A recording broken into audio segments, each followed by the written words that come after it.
Good afternoon, everybody, and welcome to another rendition of Delete Laws.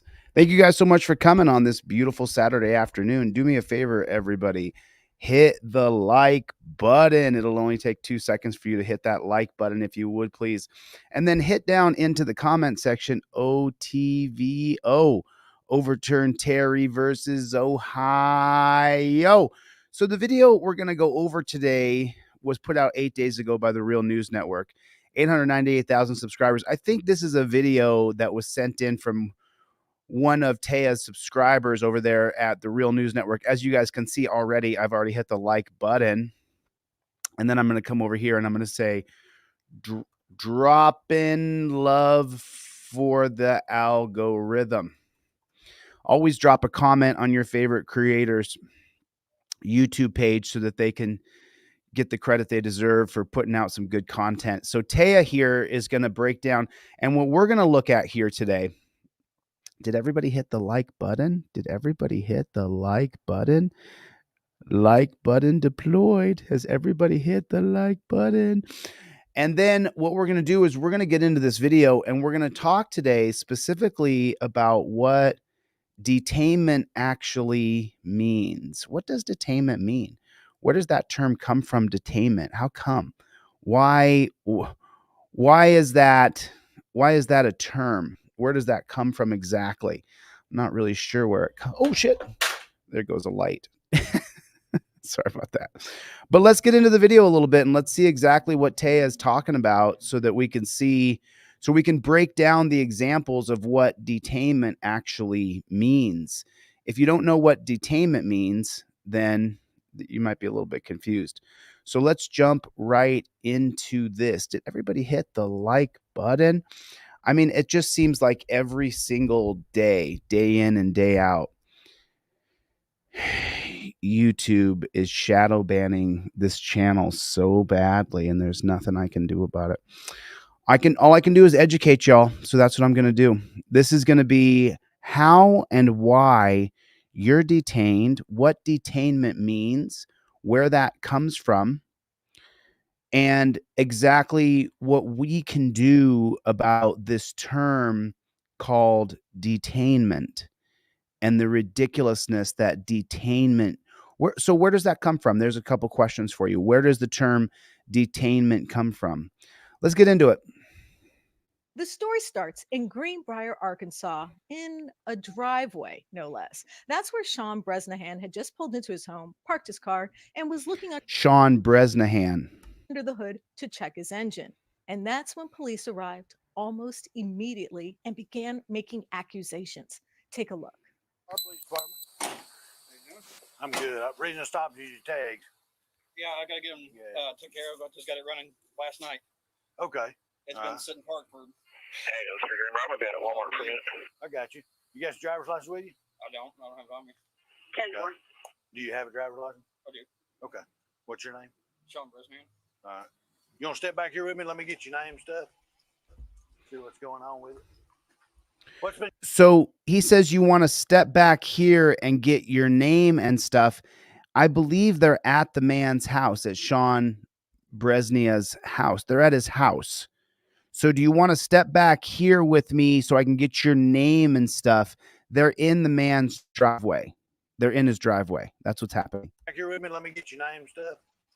Come back here and let me get your name and stuff. See what's going on with it. See what's going on with it. What's been going on with it? PD 2700 status. All right, Sean, put your phone down. Okay, so now he gets a call on the radio. He calls in Sean's driver's license, and the dispatcher returns to him that Sean's driver's license is suspended or revoked or out of date, whatever. But that's what's been said so far. So Sean went from a calm guy sitting there in his house at his home, and he's sitting there. You see him. Everybody put a 1 in the chat if you can see him. Does everybody put a 1 in the chat? Do you see him? Do you see him sitting there? So now explain to me what has happened that means that he has to go in torture cuffs. What is the step that happened that he had to go in torture cuffs? Yeah, I'm going to detain you for a minute, okay? Okay, I'm going to detain you for a minute, okay? That's what he said. So what does detainment mean? We talked about this yesterday. What are the 3 pillars of Terry versus Ohio? Officer safety over your rights. Reasonable articulable suspicion takes the place of probable cause supported by oath or affirmation. And then the third one is the Terry pat down or the detainment. They've kind of merged them together since 1968. Detainment and Terry pat down are now synonymous for meaning the same thing. So what does that mean exactly? So in the name of officer safety, he got a call. He radioed in that your license is suspended. So that makes him reasonably articulately suspicious of you. And then now he's going to detain you. Well, what does detainment mean? Every different police pig shack in the country has different policy around detainment. So is detainment a law? No, it's not. What is detainment? Detainment is a Supreme Court policy that set the policy for police departments. Well, where does the Supreme Court policy of detainment come from? From the 1968 case of Terry versus Ohio. So he got a call that Sean's license was suspended or not in order. And so now what happens? Put your phone down. Put your phone I'm down. going to detain you for a minute. So I get all this figured out. Okay, I'm going to detain you for a minute, okay? Do you agree to being subjected to torture? Yeah, you're driving. He's got the handcuffs out. He's clicking them. Did you hear the click of the handcuffs? Man, okay. So I get all this figured out. Do what? Yeah, you're driving. There's the click of the handcuffs. We're on suspended. That's why I was wanting to get in my truck. I was paperwork to show you. Okay. So because you're driving on a suspended let's say that Sean's license is suspended. He was racing. He was in a street race and they got an accident. And it caused major damage. One of the cars got totaled. Someone broke their leg during the car accident and his license is suspended. Let's say that. So why do you got to go in torture cuffs in the middle of the afternoon on a Saturday? Why does he have to go in torture cuffs now? I'm going to detain you, okay? So what does that mean? What does detainment mean? The policy of that pig shack there in Briar, the pig shack there, the policy around detainment is that you go in torture cuffs, that you are completely and utterly debilitated, where you cannot function without someone else zipping down your fly to go pee, without someone else giving you some water to drink. Their policy of detainment means that you go in torture cuffs. And Sean argues with the pig long enough. He argues with this jackboot thug pig long enough that the pig eventually settles for putting them in the front. He didn't want to. He wanted to put them behind his back. So now he has to be detained because his license is suspended. We'll get to it. Okay? I mean, is there a reason you're putting me in handcuffs? I'm going to detain you for a minute until I get it all figured out because you're moving around. You're wanting to go in. You're wanting to get in the truck. You asked me to sit down. I sat down. Isn't he at his house? I'm pretty sure he's at his house. So why does he need to be in torture cuffs? You know where the man lives. You're at his home. He cannot get away from you. There is no more escaping if they know where you live and they know where your cars are and they know where your family lives. There's no escaping. He's not getting away. He's not getting away. It's just preposterous. Well, actually, asked me to out here. There and I hadn't moved since. Perfect. I'm going to detain you while I look through my computer. No. He wants to have dominion and control and dominate another person. So where does detainment come from? Terry versus Ohio. There is no such thing as detainment. And no matter what stupid YouTubers make videos, reasonable articulable suspicion is not the standard of freedom. Reasonable articulable suspicion is how the tyranny in our country is afoot, how it's here today, how we're dealing with this jackboot thug pig mentality today. You can be detained. Why? Terry versus Ohio. Well, has there ever been anything before Terry that allowed cops to magically detain you? No, never. Our country was founded and the Constitution ratified in 1793. finalized in 1791, took 2 more years for the states to ratify it. Then we got our Constitution, our Bill of Rights, 1793. We go from 1793 till 1968. There's no need for detainment. There's no need for officer safety clauses. There's no need to lower the Fourth Amendment standard from probable cause supported by oath or affirmation to reasonable articulable suspicion. There was no such thing as you going in torture cuffs before the 1968 case of Terry versus Ohio. No warrant shall issue but upon probable cause supported by oath or affirmation that the victim swore out against you. That's all gone now. And in its place, we have this magical detainment process. Bobby, will you hush, please? Now, as Sean has admitted to us, his license was suspended at the time due to a clerical error, which he will explain later. Okay, but and I love Taya. I love this channel. It doesn't matter if your driver's license is suspended or not. A reasonable officer, a reasonable person can say, I'm at this guy's house. You can run off. You could do whatever you want. You could run in the back. You can flee from right here where we are right now. Is he not being shown on body camera? He is, isn't he? Yes. Sean will never get away from whatever charges the police want to charge him with. So then why does he have to be detained? For officer safety. I have a right to torture you so that I can be safe. And how do we change it? How do you change your detainment policy in your town? How do you do that? How do you get rid of this magical detainment bullshit? But it's worth noting that the moment police arrived, he was not operating the vehicle. Still, police began threatening him with cuffs, arrests, and by cuffing him, characterizing him as dangerous. Just watch. Let's go over here. You see the reason why? There's no reason. He just wants to be in charge of you and dominate you. That's all he wants to do. Everybody hit the like button. Everybody hit the like button. Put a 1 in the chat if you want to know how to beat detainment. Put a 1 in the chat if you want to know how we can beat detainment. That's exactly correct, Chris Boudreau. The policy can be changed by the governor or the particular chief of police of that department. That's right, Mr. Boudreau. I'm asking you to move over here. And I understand that. I'm asking any particular reason why. I'm going to detain you while I do my paperwork and I figure out what's going on with your license. So I have to be tortured for you to be able to do paperwork? That's very confusing to me. And all that. I'm not going anywhere. You got my vehicles blocked in. I don't have any vehicles blocked in. So I'm not going anywhere. You have my vehicles blocked in. This is my home. There's no reason to put me in torture cuffs in my driveway, in front of my neighbors, in front of my wife, in front of my children. There's no reason why I need to go in torture cuffs as though I'm a danger to society, to myself, or to you. So then how come this pig can say, I'm going to detain you while I do my paperwork? So you're just going to put me in torture cuffs even though I'm willing to sit here patiently? And even if I run off, you know where I live? Yes. And who decided that? The policy of that pig shack. The policy of that pig shack. They decided that the cops can just detain you. Who was that legislated by your local legislators, by your state legislators? No, it was not.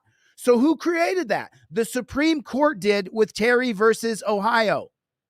Detainment comes from Terry versus Ohio. Put it in the chat. Detainment comes from the 1968 case of Terry versus motherfucking Ohio. Do you get it?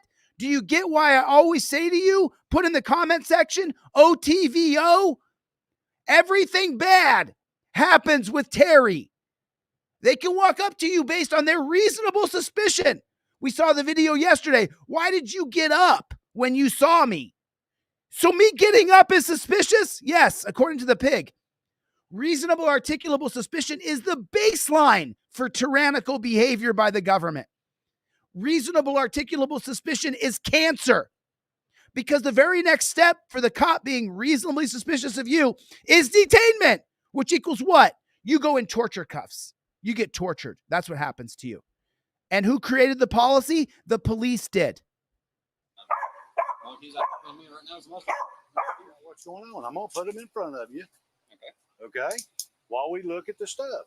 You've been over here. You've been in front of your car trying to open the hood. You're moving all over the place. Who cares if he's moving all over the place? He's at his home with his wife and his children. I need to focus on what's going on here. You need to get a different job. Your training is all wrong. He said, I need to focus on this. You don't need to do shit, you jackboot thug pig.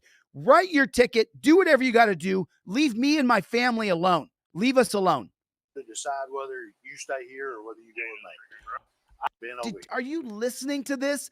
This guy is his entire crime. His whole crime was that he was driving on a road in a car.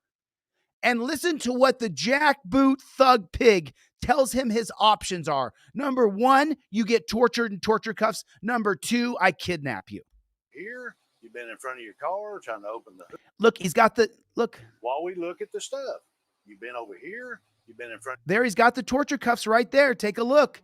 He's shining them around. Look, I got the torture cuffs right here. Your car, trying to open the hood.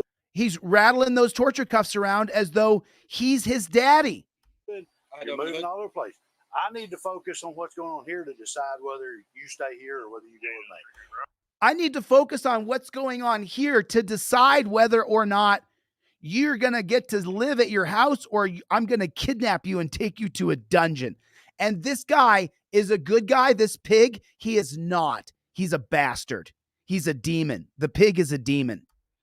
If you don't allow me to do that, then we're going to stand here and talk. Okay? I'm not trying to be difficult. I'm kind of opposed to being put in handcuffs like I've done something wrong. Right. I'm opposed to being put in handcuffs in my own driveway. You know, these are my cars. There's no reason I have to be tortured in torture cuffs. There's no reason you have to paint me out to be a criminal. You've not done anything wrong. I'm detaining you, keep you over here where I can keep an eye on you. To keep you over here, I can agree to stand right here. I can agree with you. I'm not going to answer any questions, but if you ask me, am I willing to stay in this little area? Yes, I am. I'm at my own home. I'm willing to stay right here on this bench so that you can feel safe, you fucking pussy. I'll give you my word. I'll stay right here. But I'm going to be put in handcuffs if at all possible. I'm sure you can understand. Oh, no, he can't. I'm so sorry. I'm so sorry. He cannot understand because he has never been subjected to being treated in this manner. He's never been put in those torture cuffs tight. He's never been detained where he can't have control of his facilities, can't drink water, can't go pee, can't scratch his nose. He's never been treated that way. And the time they did practice the torture cuffs in academy, it was very controlled and you were going to be let out within moments. And they didn't put them on cop style, how the pigs put them on you. They put them on nice and easy. You put them on proper and it don't cause no pain. Now do it. No. Put a 1 in the chat if torture cuffs are always torture. Put a 1 in the chat if the torture cuffs are always consistently torture. I can understand to a certain point, but right now you're interfering with my operation. Oh, he's interfering with his operation and his investigation because he doesn't want to willingly go in torture cuffs. Because you won't comply with what I'm asking you to do. Won't comply with being put in torture cuffs in his own driveway when he's agreed to stay in the area. I'm trying to comply, but I don't feel the need to be put in handcuffs. That's being put under arrest. No, it's not. It's being detained, and that's what I told you. Oh, so there it is right there. How'd we get this magical area where they can put you in torture cuffs, put you in the back of a caged car, put you on your belly, stick their knees in your neck? How'd that happen? Is that from the 1968 case of Terry versus Ohio? Yes, it is. And what does Terry say? That cops can detain you. So they created a policy, not a legislated law through our representatives. The Supreme Court, 9 unelected black robe tyrants who have nothing in common with you and I, created a policy that they can detain you. And so what kind of detainment are they using? They're using torture cuffs. Now, every pig shack around the country can create their own set of policies, procedures, and protocols around the torture cuffs. So you can be put in torture cuffs because the cop said, well, I'm detaining you. What?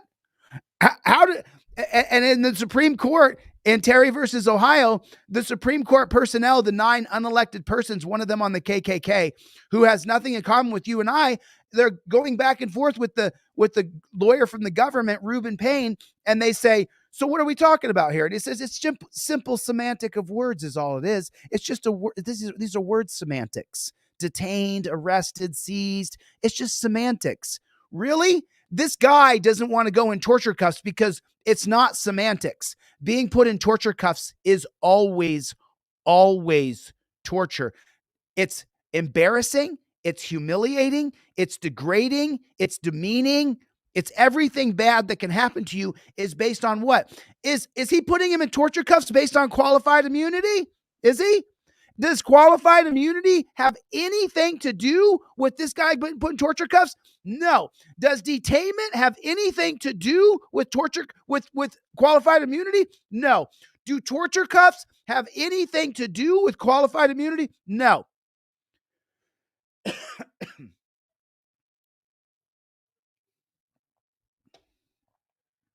Does reasonable articulable suspicion have anything to do with qualified immunity? No. You've been misled and lied to. People on YouTube who ran around with their camera screaming, qualified immunity, were wrong. They're not law scholars. They don't study the law. They don't even love the country. They don't care about our Constitution. They just ran around with a camera screaming, qualified immunity. It is not qualified immunity that's ruining you and me. This guy right here is being put in torture cuffs strictly because of Terry versus Ohio. Okay. That's detained as an arrest. No, it's not. Not according to the Hugo Black, lifetime member of the KKK, who helped form the Terry policies. It's little arrested or big arrested. No. We got to change it from seized to detained because seized is in the 4th Amendment. Apprehension is arrest. Oh, so that's the other thing. The government can't be convicted of cruel and unusual punishment, the 8th Amendment, unless you've been apprehended. Okay? Apprehended. Not being able to leave of your own free will. I can understand to a certain point, but right now you're interfering with my operation. Interfering with his operation. Because you won't comply with what I'm asking you to do. I'm trying to comply, but I don't feel the need to be put in handcuffs. That's being put under arrest. No, it's not. It's being detained, and that's what I told you. Okay. That's detained as an arrest. No, it's not.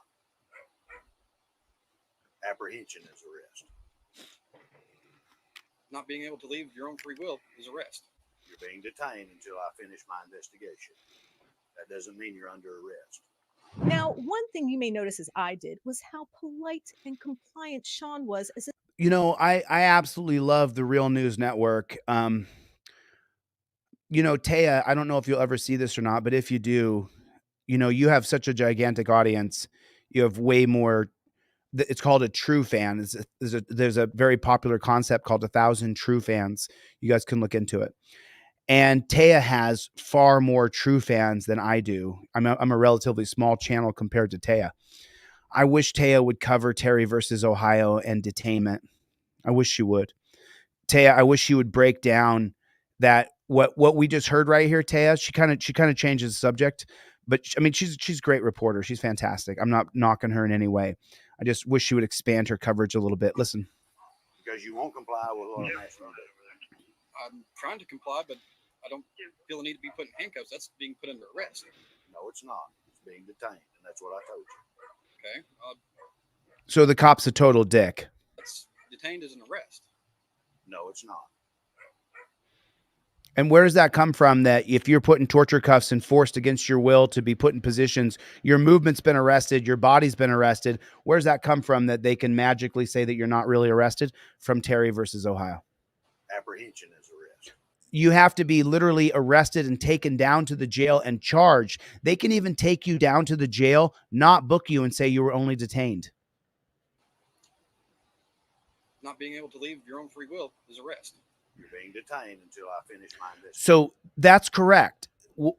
What this gentleman just said is correct. Not being able to move or your free will being interrupted is arrested. The Supreme Court, using semantics of words, They changed the meaning of seized to detained. You're not seized, you're only detained. Who did that? A racist Supreme Court. A tyrannical Supreme Court ran by the president of the Freemasons for 5 years, a guy named Earl Warren. And I know that Ian Millhiser gives all the deference in the world to Earl Warren. Mr. Millhiser, you and I fundamentally disagree with the person who Earl Warren was. I'm afraid my studies have gone different than yours. Earl Warren was a piece of shit, and so was the Warren Court. They magically changed seized to detained. That doesn't mean you're under arrest. Now, one thing you may notice as I did was how polite and compliant Sean was as this officer. The thing I noticed, Taya, is that the thing that I noticed is that Taya didn't go into the exact thing they just talked about, which you're not being arrested, you're only being detained. You mean if I'm put in handcuffs, then I've been arrested, and the cops arguing the Terry policies created by a racist Supreme Court saying, oh, no, you're not really arrested, you're only detained because you're not apprehended to be charged with crimes and taken down to the jail. So it's semantics of words is what the Supreme Court said. Does it seem like it's semantics to you, or does it seem like this man's life is about to be completely upended with a policy that changes seized magically to detained? And that's what we have to look at. Officer came onto his property, cuffed him, and wouldn't even let him access his phone. Just watch and think to yourself how calm you would be after 50 minutes of being cuffed and investigated on your own property in front of your neighbors. And your kids and your wife. What brought the law if I broke it? Driving on suspended. I have paperwork to show otherwise. Okay, so even let's just say that he doesn't have the paperwork. Let's say that he's driving on a suspended license. Why does he have to be tortured? Why does he have to be detained? If you want to arrest this man, he'll go with you. If you say, okay, you were driving on suspended, you're under arrest, this guy will get in the back of the car with you. He in no way, shape, or form has shown any signs that he's willing to not comply, that he's willing to fight the cop, that he's willing to do anything illegal or flee the scene. He's been polite, cordial, calm, patient. So then why does he have to go in torture cuffs? The policy of that pig shack, based on the policy created by the Supreme Court, empowers them to use a policy, not a law, to torture you. It all comes from Terry. That's what it all comes from. Terry versus Ohio. Okay, well, it's not showing that in my truck. I understand that. I have paperwork from the court that shows it. You have it on your person? No, sir. It's in my truck. Was it in the car that you were driving? No, sir. It's in my truck. Okay. So no different than you being on the highway. You Okay, wouldn't well, have I it. mean, You it wouldn't is- have it with you. That may be true. That may be true. It is different because it's here. I'm here. I have it on me. No, you don't have it on you. It's on the Now they're doing a semantic of words. These are word semantics. It's in his truck 25 feet away. property. I would assume it was in my access. That's what the problem is. You're assuming. Okay, well, I know for a fact I have the paperwork. It's 25 feet away from me. I can show you that real quick and clear this all up. I was on my own property when you pulled up behind me. Mm-hmm. And now you're wanting to put me in handcuffs. You were driving down the highway, driving on suspended. I have the paperwork to show my license is not suspended. It was suspended in error. Suspended in error. Yes, sir. Okay. It being necessary to be put in I handcuffs. asked you, I was going to detain you, and you chose not to. Why would you choose to be put in torture cuffs when you're at your own home? You're not running. You're not threatening.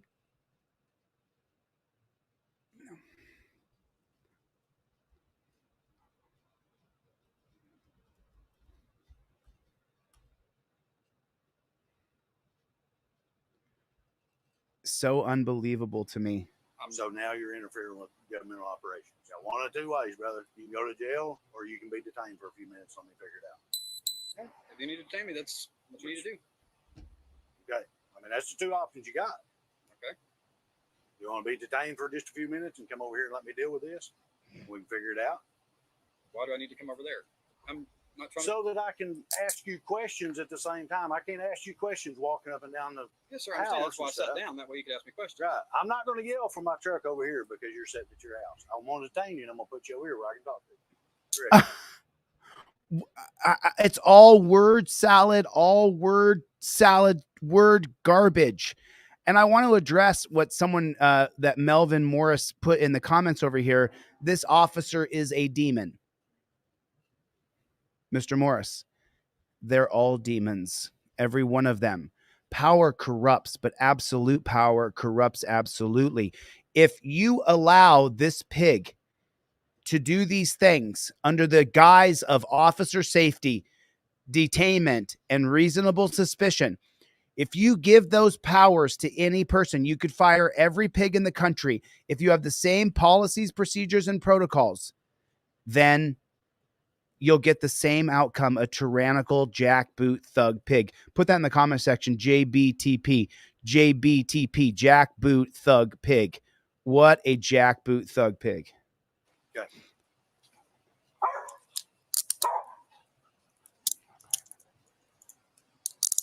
Now, as you will hear soon, Can you, I mean, just listen. Just listen real fast. Everybody tune in.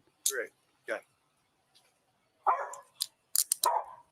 Why does the pig need to put him in torture cuffs? Because the pig is a pig, is why. Now, as you will hear soon, Sean admits that he is far from perfect. In fact, he has had a few run-ins with the law from traffic violations that he Just so you guys know, we've all had a few run-ins with the law. The idea that you're not perfect, that you've had run-ins, you can't help. The cops are hiding to get you. You're always under attack by the pigs in our country because law enforcement is not rights protecting. Law enforcement is, over the line, get him, instead of protecting and upholding the civil liberties of free people. Instead, they've turned it completely upside down in the name of racism so that they could enforce slavery contracts in 1704 with the South Carolina slave catchers. Sorry if you don't like that. That's the simple fact.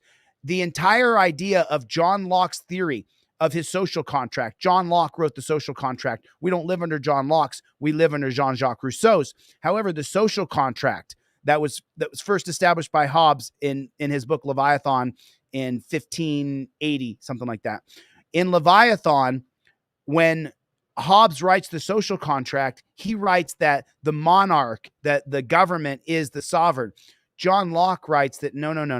The government is not the sovereign, the people are. The will of the people is the sovereignty. And that the only reason we create laws is to uphold your individual liberties. Well, when you start enforcing slavery contracts in 1704, then it gets all turned upside down. We're enforcing laws. We're enforcing these contracts that are tyrannical and go against every theory of natural law that John Locke wrote. That's what we're dealing with today. again will explain later. And according to Greenbrier Police Dispatch in this video, his last speeding ticket was 2013, but suffice it to say, he is hardly the menace to society that requires a visit from multiple cops who, as you can see, are less than sympathetic. Take a look. Okay, here. I'm not arguing with you. Here, I'm going to explain your citations to you. Unless you want to go to jail and bond on them. I don't. But Okay.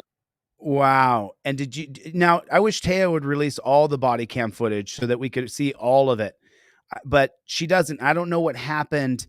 Is he still in torture cuffs? I'm not sure if he is or not. Okay, here. I'm not arguing with you. Here, I'm going to explain your citations to you. Unless you want to go to jail and bond on them. I don't. But Okay, I don't then. want my car towed either. That's Okay, still on my property. I don't want you driving on the I'm not going to drive it. I highway. have other vehicles I can drive. But I apparently have driving suspended license or something, so I'm not going to drive anyway. Right. But So he's in his own driveway being treated this way. you're not taking my property from my property. If we were out on the street, you would have the absolute right to tow it. I still I've have been the through right this. to tow it. Not from private property, sir. So now he's challenging his authority and telling him that he doesn't have a right to tow his property. Well, that's going to give the cop a great big hard on for being the tyrannical jackboot thug pig that he is. So the 2009 case of Arizona versus Gant, I'm going to get into that in 1 second. I'll pull it up and I'll show you guys what it says. Okay. You're driving it on city street, which is violation when you're driving on suspended, and I'm taking the vehicle to get no insurance. I just sit there and watch you drive up Wilson Farm You drove all the way around Tyler, come right down through here on Linder, taking the car. Apparently, you don't understand. I'm taking the car. He just wants to steal the guy's car, and that's exactly what they do. And what we can see, because you do have a problem with driving on suspended, and you do have a problem with registering your vehicle. And I do have because it all you've cleared been up. I showed cited you. it very And I do have it all cleared up, and this pig is being a pig. many times. Okay. And I've got them all dismissed, as I've shown you. Okay. I don't know if you got them dismissed or not. The paperwork right there shows it. Okay. I got your paperwork. Okay, I'm sorry, right there. I'm still showing that you like $100 reinstatement fee. That was taken out of my taxes, and that one says that the reinstatement fees waived if you look at it. That's fine. I can't. This is not what I go by, sir. I don't go by your paperwork that you pull out of your truck that's sitting in your yard. That's paperwork from the court with the seal. Okay. I don't care what it is. There it is right there. He doesn't care what it is. He doesn't care. There it is in a nutshell. He doesn't care. He wants to be a tyrannical jackboot thug pig, and if he has the means and the way to do it against you, he simply will. That's not what I can go by today. Okay. I'm going by my system that I look at, and also our dispatch. That's not what I'm going by today. Not the court with the seal on the paperwork. Nope. I'm going by the computer so that I can arrest you if I want to.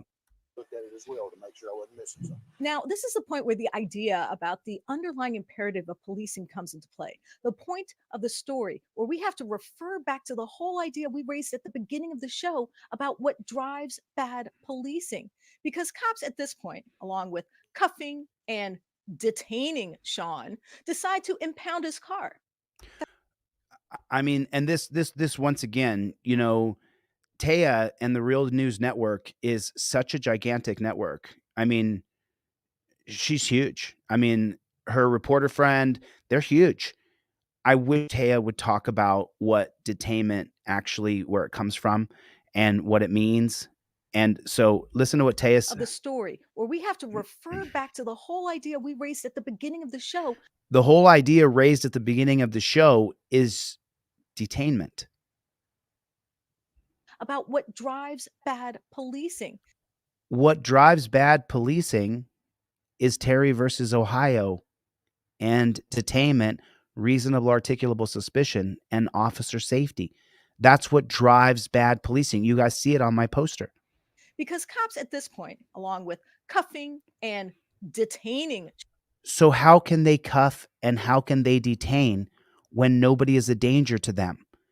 Through the 1968 holding that creates a policy from the Supreme Court that the police now use as a policy to be able to put you in torture cuffs and detain you. I wish Taya would talk about this with her gigantic, huge platform. Sean decide to impound his car. That's right.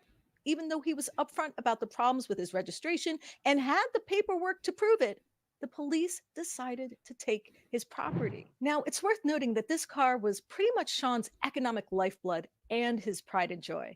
It was a sentimental possession he had worked tirelessly to perfect. But now, without due process, this property was seized, and as a result, his life was thrown into chaos.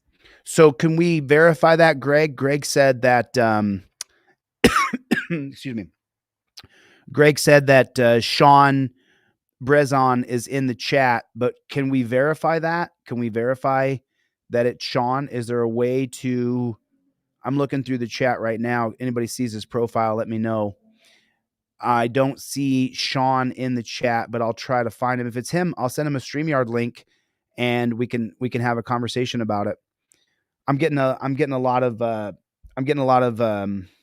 activity, a lot of troll activity going on too. So let's be sure that we know that it's Sean before we just pull somebody up here on stage to talk about it.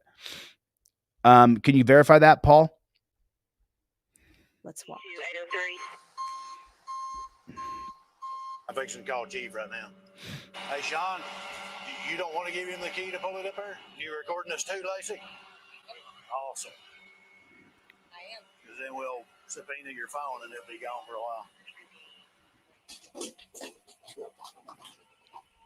while. I'm so sorry. Did you guys hear this right here? So I want to point this out. So now the wife is outside. She's recording the pigs on her property. Give him the key to pull it up here. You recording this too, Lacey? Awesome. He called her by first name. You recording us too, Lacey?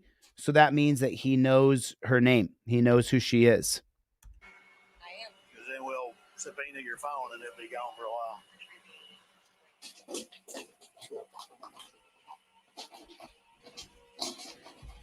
Threatened to subpoena her phone. That piece of rock. But I think understandably, the moment that Sean gets concerned is when the officer insists on IDing his wife or to get herself indoors. Just take a listen. Do you need to go inside, ma'am? Okay, you got your driver's license with you? Okay, this is your opportunity. Ready for this? To stick that cop right in his eye. Here it is. You got your driver's license with you? You want to include yourself in my investigation, so I need your ID you. I need your driver's license. There it is, right there. Perfect. You say, oh, you need my ID? I'm going to grab it out of my wallet. Is that okay with you? Sure. Reach back here. You pull out your Fifth Amendment cop card, non-driver. It goes right there. It goes right there in your wallet, in the back of your phone or in your wallet. And then the cop says, let me see some ID. And you go, okay, I'm going to give you this card right here. It's number 4 is my ID. Cop demands ID, says he has reasonable articulable suspicion. While filming, you say, I plead the 5th. I identify as good citizen. No ID is required. There's the law in navy blue. Hibble versus Nevada, 2004.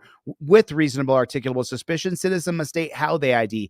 Do not give ID without probable cause. This is your Fifth Amendment cop card for the non-driver. You have both the driver and the non-driver in your wallet. They're yellow and black. You only pull them out when you have to deal with a pig. You pull it out and you go, am I driving? I'm not driving, so I'll put this to the side. I'm a non-driver right here. He's demanding my ID. That's going to be number 4. Chille created this specifically for me for this moment. You pull that bad chicken out of your pocket and you say number 4. And you say, I don't have to give ID unless there's probable cause to arrest me. What are you going to do about it, pig? I'm on my property. I can stand anywhere I want all around here. This is not a crime scene. This is my personal property. The Castle Doctrine. This is my house. Pig. You have to have the litter. You got this card in your wallet for this moment.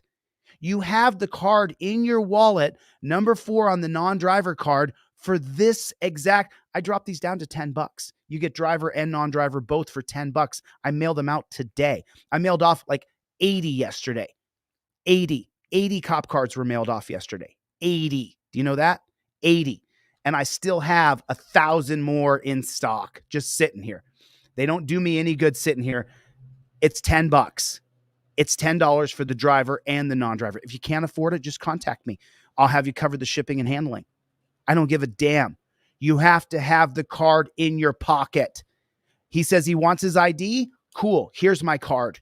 Present the card and film the pig. And that's how you do it. That's how you do it. Or Okay, you got your driver's license with you? You got your driver's license with you? You want to include yourself in my investigation, so I need your ID you. Oh, no. I need your driver's license. Oh, no. I'm so sorry, pig. I actually learned on Delete Laws that unless you have probable cause to arrest me for a crime, that I don't have to give you my ID. I'll give you the non-driver cop card. You can go suck an egg, you giant, disgusting pig. I fucking hate them, dude. I fucking hate these pigs. I hate them. I can't. I'm sorry. I do. If this pig right here got hit by a car, thank God we have one less demon on earth. I would feel zero empathy. If this pig got hit by a car tomorrow, I wouldn't feel bad one bit. I'd probably give a slow clap.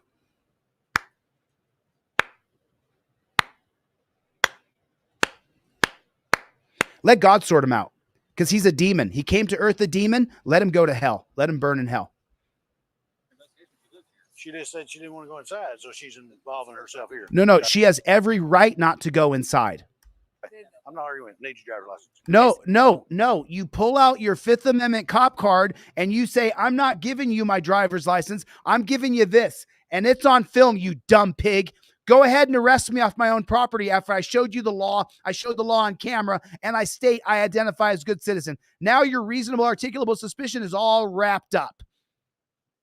Do it. Wrongfully detain me. Wrongfully arrest me. I will sue your ass. I will sue your ass in 2 seconds flat. Get the Fifth Amendment cop card. Get it in your wallet. That's the whole point why I made this. You may only have to pull this out once or twice a year, but for $10, you pull it out and you check that pig. Kim, his family, Kim. Seriously, my language. I'm getting fired up. I got to calm down here. This is my house. Understand. And I wasn't doing anything. You didn't pull me over. Ma'am, this is my traffic stop. You want to involve yourself with the person that I'm talking to. And I asked you if you need to go in the house, and you said, no, you're going to stay outside. So you're involving yourself in my investigation, so I need to identify you. That is not true. The only way you give ID is with probable cause. It's on the card. I'm involving myself in your Okay, then investigation. have your way inside. You can't tell me I have to go in. Then ID yourself. One of the two. No. One of the two. This is my house, my property. I can stand on my property. You're correct. Okay, that's right. Don't back down 1 foot. Without you harassing me. I'm not harassing you. You're But you involving are. in my traffic stop. Because Did you not talk to him? Did you talk to this gentleman right here? Yes, he asked me for a cigarette. Why are you answering questions? Plead the Fifth Amendment. It says so on your cop card. Okay, then. You're involving yourself. No, she's not. But you don't answer the question. You say, I plead the Fifth Amendment. It's right on your Fifth Amendment cop card. Number 4 on the Fifth Amendment cop card says in the yellow, while filming, I plead the Fifth Amendment. I identify as good citizen. No ID is required. There it is right there. If you got that on camera and that jackboot thug pig detains you, you got him. You can get him demoted. You can get him fired. It goes around the qualified immunity because the Fifth Amendment is clearly established. You don't get to just detain me because I pled the Fifth and I'm not going to answer questions and I'm not going to give ID. You violate your oath to the Constitution, you pig. I hate these guys, man. I really do. It's my husband. This is my property. Okay. All you got to do is identify yourself. But I don't have to. You can't force me to do anything on my property. Okay, You did not pull me I'm sorry. I'm sorry. You know my job better than me. So you tell me what I need to do. You need to burn in hell.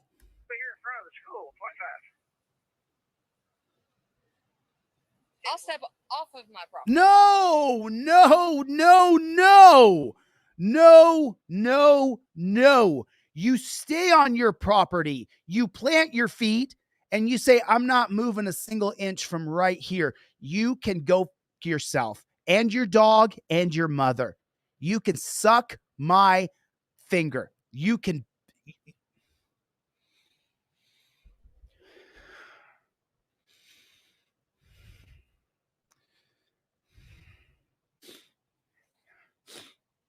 I'm so pissed off right now. You do not step off your property. That's your property, the castle doctrine. It's your castle. You don't move your feet from anywhere on your property that you want to stand. You can film cops all you want. You can talk to anybody on your property. There's no limit to what you can do on your property. If you step off your property, you lose your property rights. You lose the castle doctrine. Do not exit your own property. Just make sure it's on film for the federal civil rights lawsuit. And don't just let them throw you on your head and kill you. You have to make sure that you keep yourself alive. They'll slam your head into a rock if you let them just pick you up. You may be charged with resisting. Either way, don't get your head slammed into a rock because you just go limp and you think that they're going to have some care for you. They won't. They'll try to hurt you. They'll try to kill you. Everybody has to have the Fifth Amendment cop card in their wallet. You have to have it in your wallet. You got to have it in your wallet so that you know how to do this. I'm not asking you to go anywhere. Go get Jerry, whoever Jerry is. Then he will be identified. No, he will not be identified. Well, if you're going to include yourself in my traffic stop, I didn't include myself in your. are you talking to the person I've got in handcuffs? That is not including yourself in her freedom. You are impeding on her rights, on her castle. Then you included yourself. I do not know who he is. I do not know your relationship. Oh, shut up, you lying pig. That's not true either. He's lying right there. Okay? Do you want to include yourself or do you not? Officer Woody does know. That's fine. He did not make the traffic stop. I did. Okay? Okay, but you Would you can't like to harass go- me on my property? What am I harassing you about? Trying to say I have to give you my driver's license. You did not pull me over. I'm not in trouble for anything, so I do not have to give you my license. You are correct. You're not in trouble for anything just yet. But if you keep interfering with my investigation, you're going to go to jail. I No, didn't interfere with no, Okay, then identify yourself or go in the house. no, One of the two. no, I'm not playing y'all's bullshit game, Sean. But that's not where this story ends. no. And Taya, you know, One of the two. no. So I got to jump in here real quick. Okay. You either give me your ID or go in the house. Those are not your choices on your property. That's not correct. Your choices are stand your ground, tell that cop to go fly a kite as you film him and tell him, I'll put my feet on any part of my property that I want. I'll stand right next to my husband if I want. I'm not violating any laws. There's no law you're creating that magically makes it where there's certain parts of my property I can't stand. That's just not true. Taya didn't cover it, so I got to jump in and cover it. I'm not playing y'all's bullshit game, Sean. What But bullshit that's not where the games? story ends. Not hardly. That's because Sean and his wife Lacey worked to get the car back. They learned that there was more behind this police visit than a couple of errant traffic violations. Admissions by authorities involved in the seizure captured on tape that we will be sharing with you shortly. And that speaks volumes about what was going on behind the scenes, which in part led to his car being towed away. But before we get to that, I'm joined by my reporting partner, Stephen Janis, who's been reaching out to police and looking at the evidence. Stephen, thank you so much for joining me. Hey, thanks for having me. I appreciate it. So, Stephen, what are police saying about Sean's detainment and the reason police visited his home? Well, I reached out to them via their Facebook page with some very specific questions. Mostly, why were they able to impound the vehicle that was parked on his own property in his own driveway? I haven't heard back yet, but I'm going to keep working on this because I really want to get answers to this question. It seems to me problematic, especially after I looked at the law, and something that needs to be answered quickly. So, how are they justifying taking his car, and what does the law actually say about this? Well, first of all, you can't seize something without illicit contraband in it or being a conveyance of illicit contraband or counterfeit contraband. You can't just seize a vehicle. Now, you can take a vehicle, impound a vehicle when someone's driving it without insurance, but he wasn't driving at the time. It wasn't on the road. So really, this is one of those gray areas that I think is really, really problematic and shows that police have way too much power to take property that doesn't belong to them. So this is at 15 minutes and 38 seconds. We're going to come right back here real fast. But I want you guys to take a look at the 2009 case of Arizona versus Gant. And this case is a beacon of freedom within the Supreme Court constantly ruling against us to strip away our rights. And so this has to do with searching or impounding vehicles. Facts of the case. Rodney Gant was apprehended by Arizona State Police on an outstanding warrant for driving with a suspended license. After the officers torture cuffed Gant and placed him in the squad car, they went to search his vehicle, discovering a handgun and some chemicals. At trial, Gant asked the judge to suppress the evidence found in his vehicle because the search had been conducted without a warrant in violation of the Fourth Amendment's prohibition against unreasonable searches and seizures. The judge declined Gant's request, stating that the search was a direct result of Gant's lawful arrest and therefore an exception to the general Fourth Amendment warrant requirement. Stating that the search was a direct result of Gant's lawful arrest and there's an exception to the Fourth Amendment. It's called incident to arrest. The court convicted Gant on 2 counts of possession of chemicals. The Arizona Court of Appeals reversed, holding that the search was unconstitutional, and the Arizona Supreme Court agreed.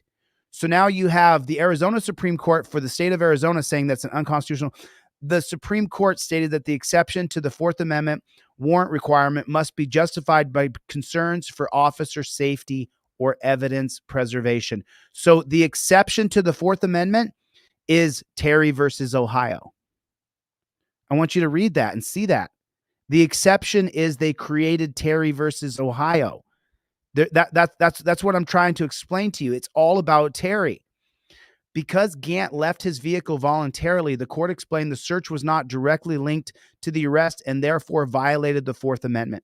In seeking certiorari, Arizona Attorney General Terry Goddard argued that the Arizona Supreme Court's ruling conflicted with the court's precedent, as well as precedent set forth in various federal and state courts. So the Attorney General for Arizona is fighting that Gant can be arrested and his conviction upheld. So the constitutional question is: a search conducted by pigs after torture cuffing the defendant and securing the scene a violation of the Fourth Amendment's protection against unreasonable searches and seizures? Yes, it is. So is a search conducted by pigs after torture cuffing the defendant and securing the scene, is the search conducted by the pigs a violation of an unreasonable search and seizure? Yes, it's a violation. Under the circumstances of this case, which is very narrowly construed, the Supreme Court held that the police may search the vehicle of its recent occupant after his arrest only if it's reasonable to believe that the arrestee might have access to the vehicle at the time of the search, or that the vehicle contains evidence of the offense of the arrest. With Justice John Paul Stevens writing the majority and joined by Scalia, Souter, Thomas, and Ginsburg, the court reasoned that warrantless searches are per se unreasonable and subject only to a few very narrow exceptions. Here, did you read that? The court reasoned that warrantless searches and seizures are unreasonable and subject to only a few narrow exceptions. That's not true. They could search you anytime they want. They've created the automobile exclusionary rule that goes around your rights. 1925 Carroll versus United States. Mr. Gant was arrested for a suspended license, and the narrow exception did not apply to his case. Excuse me. Justice Scalia wrote separately, concurring. Justice Samuel Alito dissented. So Samuel Alito is the biggest copsucker to ever be on the Supreme Court. Dissented and was joined by John Roberts, also the second biggest copsucker on the Supreme Court, and Kennedy, the third biggest copsucker, and Breyer, the fourth biggest copsucker. 5-4 decision. These four people right here, if any of these had decided that it was a reasonable search, then they could search your car for anything, anytime they want. This creates a very narrow exception. Breyer argued the majority improperly overruled its precedent in New York versus Belton, which held that when a cop has made a lawful arrest, he may, as a contemporaneous incident of the arrest, search the passenger compartment of the automobile.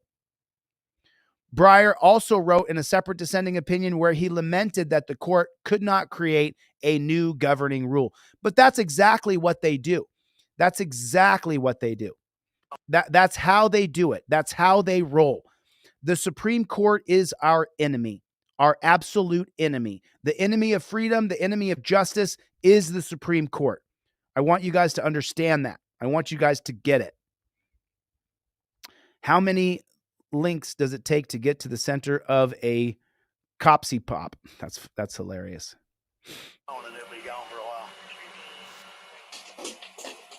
Errant traffic violations. Not hardly. That's because Sean and his wife Lacey worked to get the car back. They learned that there was more behind this police visit than a couple of errant traffic violations. Admissions by authorities involved in the seizure captured on tape that we will be sharing with you shortly, and that speaks volumes about what was going on behind the scenes, which in part led to his car being towed away. But before we get to that, I'm joined by my reporting partner, Stephen Janis, who's been reaching out to police and looking at the evidence. Stephen, thank you so much for joining me. Hey, thanks for having me. I appreciate it. So, Stephen, what are police saying about Sean's detainment and the reason police visited his home? Well, I reached out to them via their Facebook page with some very specific questions. Mostly, why were they able to impound the vehicle that was parked on his own property in his own driveway? I haven't heard back yet, but I'm going to keep working on this because I really want to get answers to this question. It seems to me problematic, especially after I looked at the law, and something that needs to be answered quickly. So how are they justifying taking his car, and What does the law actually say about this? Well, first of all, you can't see something without illicit contraband in it or being a conveyance of illicit contraband or counterfeit contraband. You can't just seize a vehicle. Now, you can take a vehicle, impound a vehicle when someone's driving it without insurance, but he wasn't driving at the time. It wasn't on the road. So really, this is one of those gray areas that I think is really, really problematic and shows that police have way too much power to take property that doesn't belong to them. So, Stephen, we have talked a lot about civil aspects. Is that you, Sean? Let's just pause real quick. We're gonna come back here. So is that the name of your channel, Sean? What's the name of your channel? I'm also gonna send you a link to StreamYard, Sean, so that you can come in and we can talk to you more. Sean Breeze, it's Brez Nahan. Let me see if I can just find his channel real quick, just real fast. We're gonna come right back to Taya. BRE. So sorry, I'm so dumb. BRES Nahan. Let's see if we can get his channel here. I don't see. There's Sean Breeznon. I don't have your channel, Sean. Does anybody got a link here for Sean's channel? Sean, what's the name of your channel? I don't see it. I would like to see all of the. Does anybody have? Where's it at, Mikey? Oh, there it is, right there. Okay, so that's in the regular YouTube. Let me go to the regular YouTube here real quick. You guys get that Fifth Amendment cop card. It's only $10. So cheap. So cheap. I just want to get it out. I just want it. I want people to get it. I want people to be able to have it. So I saw someone post the link. I'm on the regular chat. I guess I'm on DLZ clips here, but I want to get the original body cam footage is what I want to get. I want to get that original body cam footage. Okay, cool. There it is. Got it. Thank you so much for that. I subscribed to his channel. Now let me share his channel real quick because this is what I was trying to get to. Okay, so you guys can see what I see? Okay, cool. We got his channel. I'm going to drop the link for his channel in the chat. I just subscribed. Everybody can get over here and subscribe. Let me drop the link down to his channel. And is there a way to contact you through this channel? Is there a way I can get Sean? Just put your email address since I know this is your channel. Just drop your email address, and I'm going to everybody subscribe to this guy's channel. It's just horrible what they've done to this guy, and I want to send him a link for StreamYard to see if he wants to come on and have a conversation. Let me see his channel real quick and see if there's any way to contact him. So this is that. Which one of these should I click on here? This one's a month old. It's got the most. He says he went up there and fixed it. He's got some paperwork. I ain't got to look at it yet, but I'm fixing to look at it and see what's going on. So. Okay, so he shows. He does not show any traffic. Okay. Any recent traffic. The last traffic he shows is in 2013 for speeding. He shows a whole bunch of reinstatement fees completed. Hold on. Okay, so it looks like, well, it says FTA, failure to appear, Right. trial, court, suspended 127.23, indefinite, mountain home, $100 reinstatement fee, not completed. Okay. See, I'm showing that he's been cited all the way up to 6/21. This year he's been cited February, May, and June 21st for driving on suspended. Or driving on suspended? Yes. Yeah, I'd cite him again. But he says that he's got it fixed. But I don't know. Nope. But I don't know what it's suspended for. Right. Besides FTA. Right. That's what it says. FTA trial court, TRIL/CT. I'm assuming that's trial court suspended. Okay. minutes out of Mountain Home. All right, he's supposed to have some paperwork here I'm going to look at. Let me know when you hear something from the hit. Okay. Okay. All right. Love All you. right. Love you, bye.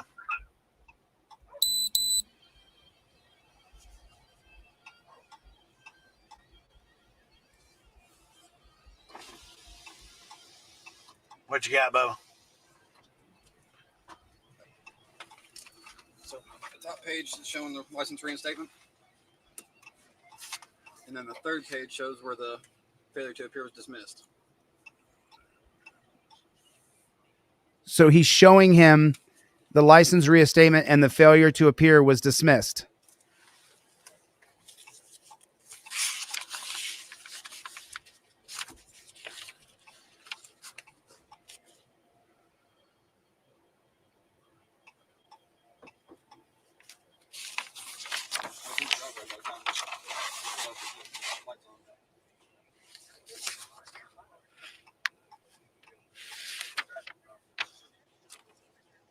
Started here.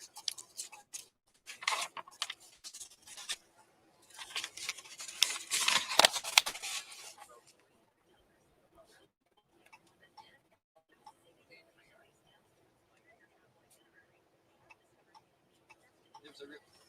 Would it be okay if I smoke a cigarette? No. What? Would it be okay if I smoked a cigarette and this pig's going to tell you no? Why'd you even ask? Would it be okay if I smoke a cigarette? Why do you ask? He's not your daddy. F him. No. Fuck him. Not right now. No, sir. Do you need to go inside, ma'am? Okay, you got your driver's license with you? You got your driver's license with you? You want to include yourself in my investigation, so I need your ID you. I need your driver's license. She just said she didn't want to go inside, so she's involving herself here. Okay. I'm not arguing. Need your driver's license. This is my house. I understand. And I wasn't doing anything. You didn't pull me over. Ma'am, this is my traffic stop. You want to involve yourself with the person that I'm talking to. And I asked you if you need to go in the house, and you said, no, you're going to stay outside. So you're involving yourself in my investigation, so I need to identify who I'm you not are. involving myself in your investigation. Okay, then have your way inside. You can't tell me I have to go in. Then ID yourself. One of the two. One of the two. This is my house and my property. I can stand on my property. You're correct. Without you harassing me. I'm not harassing you. You're But involving you in my traffic stop. Because Did you not talk to him? Did you talk to this gentleman right here? Yes, he asked me for a cigarette. Okay, then. You're involving yourself. That's my husband. This is my property. Okay. All you got to do is identify yourself. But I don't have to. You can't force me to do anything on my property. Okay, You did not pull me I'm over. sorry. I'm sorry. You know my job better than me. So you tell me what I need to do.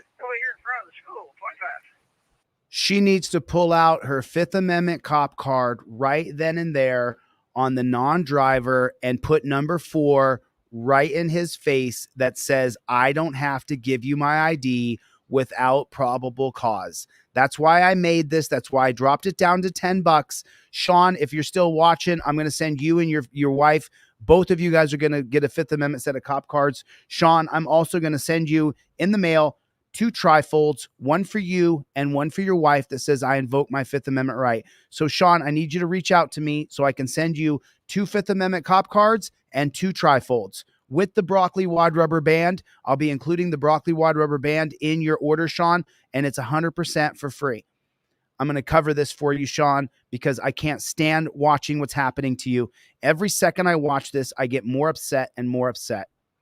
And she didn't know how to handle this pig. She didn't know that she could have told this pig, I don't got to give you my ID. It's right here on this card. She didn't know. She had no idea. She's just a nice person.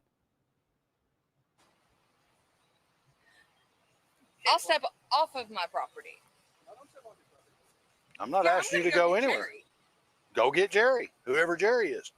Then he will be identified as well. If you're going to include yourself in my traffic stop. I didn't include myself in your. Are you talking to the person I've got in handcuffs?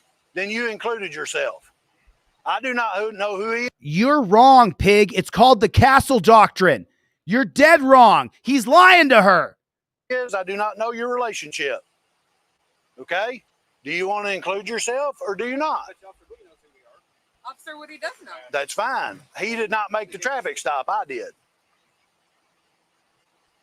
Okay? Okay, but you Would you can't like to harass go- me on my property? What am I harassing you about? Trying to say I have to give you my driver's license. You did not pull me over. I'm not in trouble for anything, so I do not have to give you my license. You are She could kill this cop for touching her unlawfully. She can kill him. I'm not sure what state she's in, but you can literally kill a cop for touching you on your property if it's done unlawfully. That's what the Castle Doctrine says.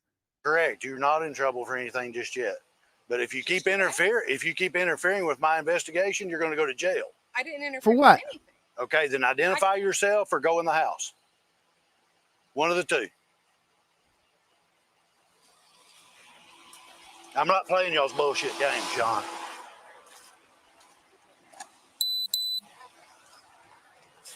There's nobody harassing her. I asked her if she could go in the house. Okay, I'm dealing with you. I do not know who she is.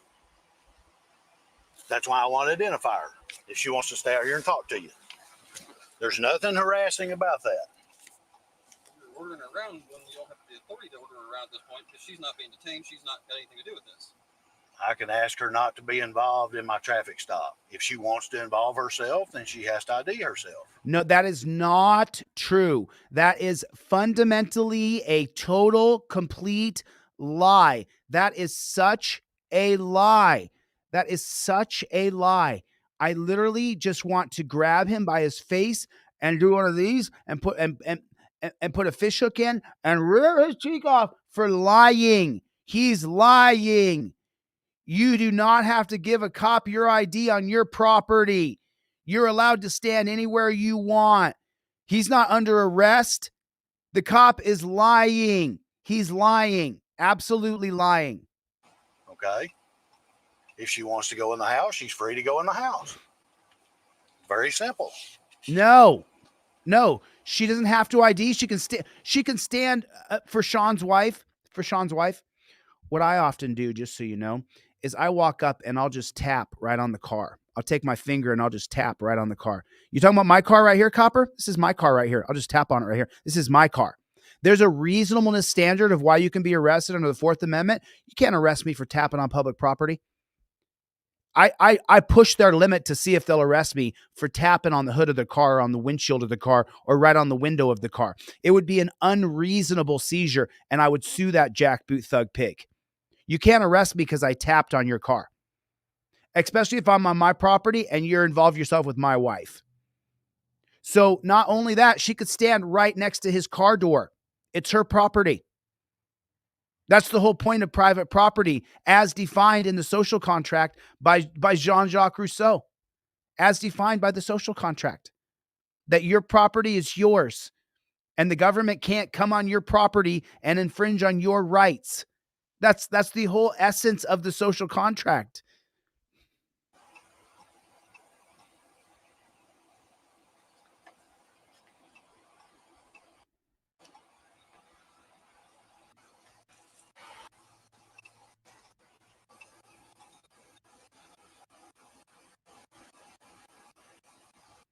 The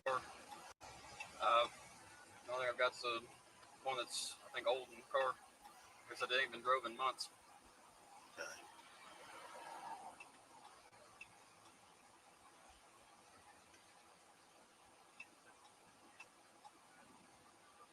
What's going on, Ross?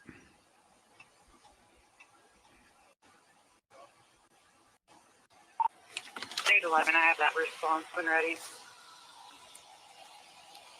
Temple, go ahead.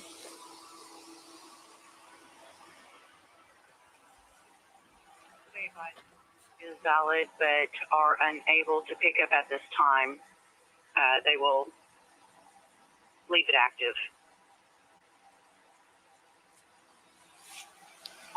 Temple.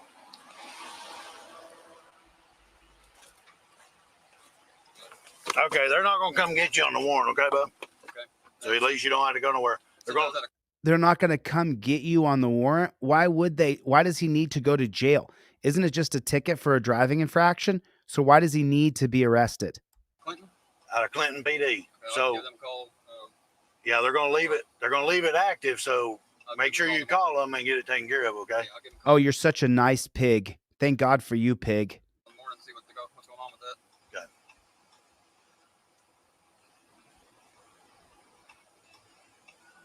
I'm trying to look here and just let you know what it says on here. It says for FTA on speeding and no registration, tags expired. Bond is $690. A lot of that's for the FTA, probably. I don't know. I don't know how they do Does that. that vary from county to county? So it should be under the state thing, wouldn't it? I have no idea. Those are set by the district courts, Gotcha. different ones.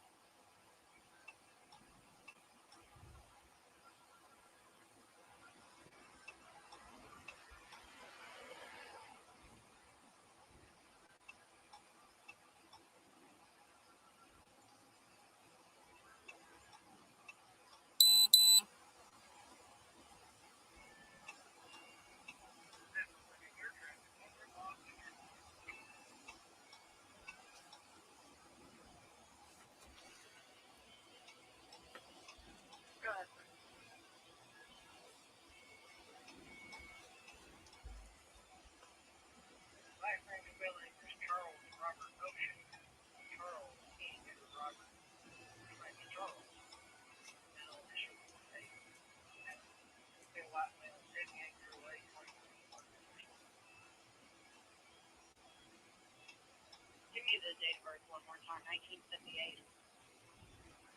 1978. 08. 3. 1014.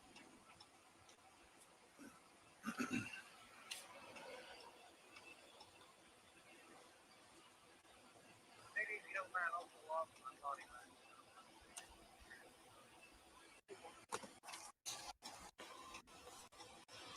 He's got on the murder gloves. He's got on the black murder gloves so that he can murder Sean if he wants to.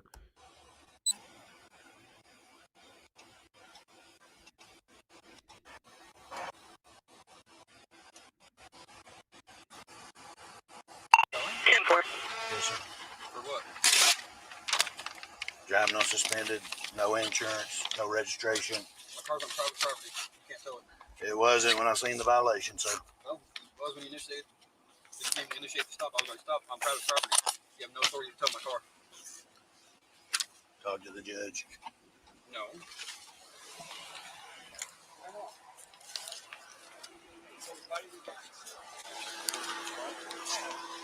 They couldn't get power. Hold on a second. Show me the law that says you can tow my car right now. Okay, here. I'm not arguing with you.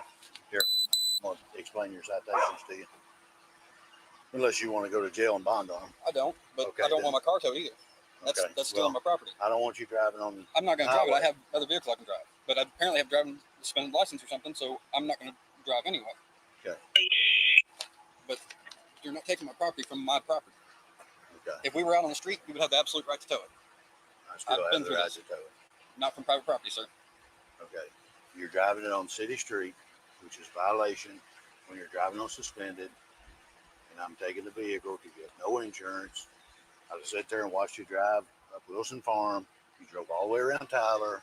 You come right down through here on Linder. I'm taking the car. You have no insurance, no driver's license, and you won't register your vehicle. Okay? I have no issues with registering my vehicle. I have tags, as you see. I just haven't updated it. Okay. Apparently, you don't understand what we can see because you do have a problem with driving on suspended, and you do have a problem with registering your vehicle And I do have it all because you've cleared been up. I showed cited you. it very many times. Okay. And I've gotten them all dismissed, as I've shown you. Okay. I don't know if you got them dismissed or not. The paperwork right there shows it. I got your paperwork. Okay. Okay. I'm sorry, right there. I'm still showing that you like $100 reinstatement fee. That was taken out of my taxes, and that one says that the Okay. reinstatement fee's waived if you look at it. That's fine. I can't. This is not what I go by, sir. I don't. He doesn't go by court paperwork. He goes by whatever the radio says. What a pig. Don't go by your paperwork that you pull out of your truck that's sitting in your yard. That's paperwork from the apologize. court with the seal. Okay. I don't care what it is. That's not what I can go by today. Okay. I'm going by my system that I look at, and also our dispatcher looked at it as well to make sure I wasn't missing something. I double checked it. It's still suspended. You still owe $100 to Mountain Home. You need to get that cleared up with them. Until then, your driver's license will be suspended. Okay. You were decided about a week and a half ago for it. Did you argue with them as well? Yes, sir, I did. I'm Same glad I question. ain't the only damn one. Well, all I I mean, can tell when you. I'm being accused of something that I've already taken care of, I can't help it. I didn't suspend your driver's license. You're right. I Okay? understand that. And All I can do is do my job. Okay? I do my job with my tools. What is the pig's job?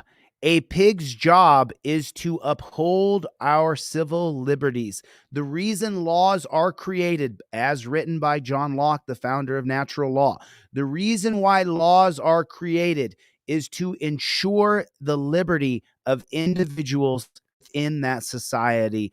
We create laws.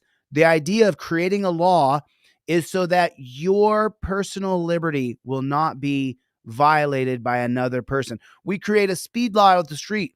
You can only go 35 miles an hour on that street. If you go barreling through there at 90 miles an hour, you may hit someone's mother or father or child or son or daughter.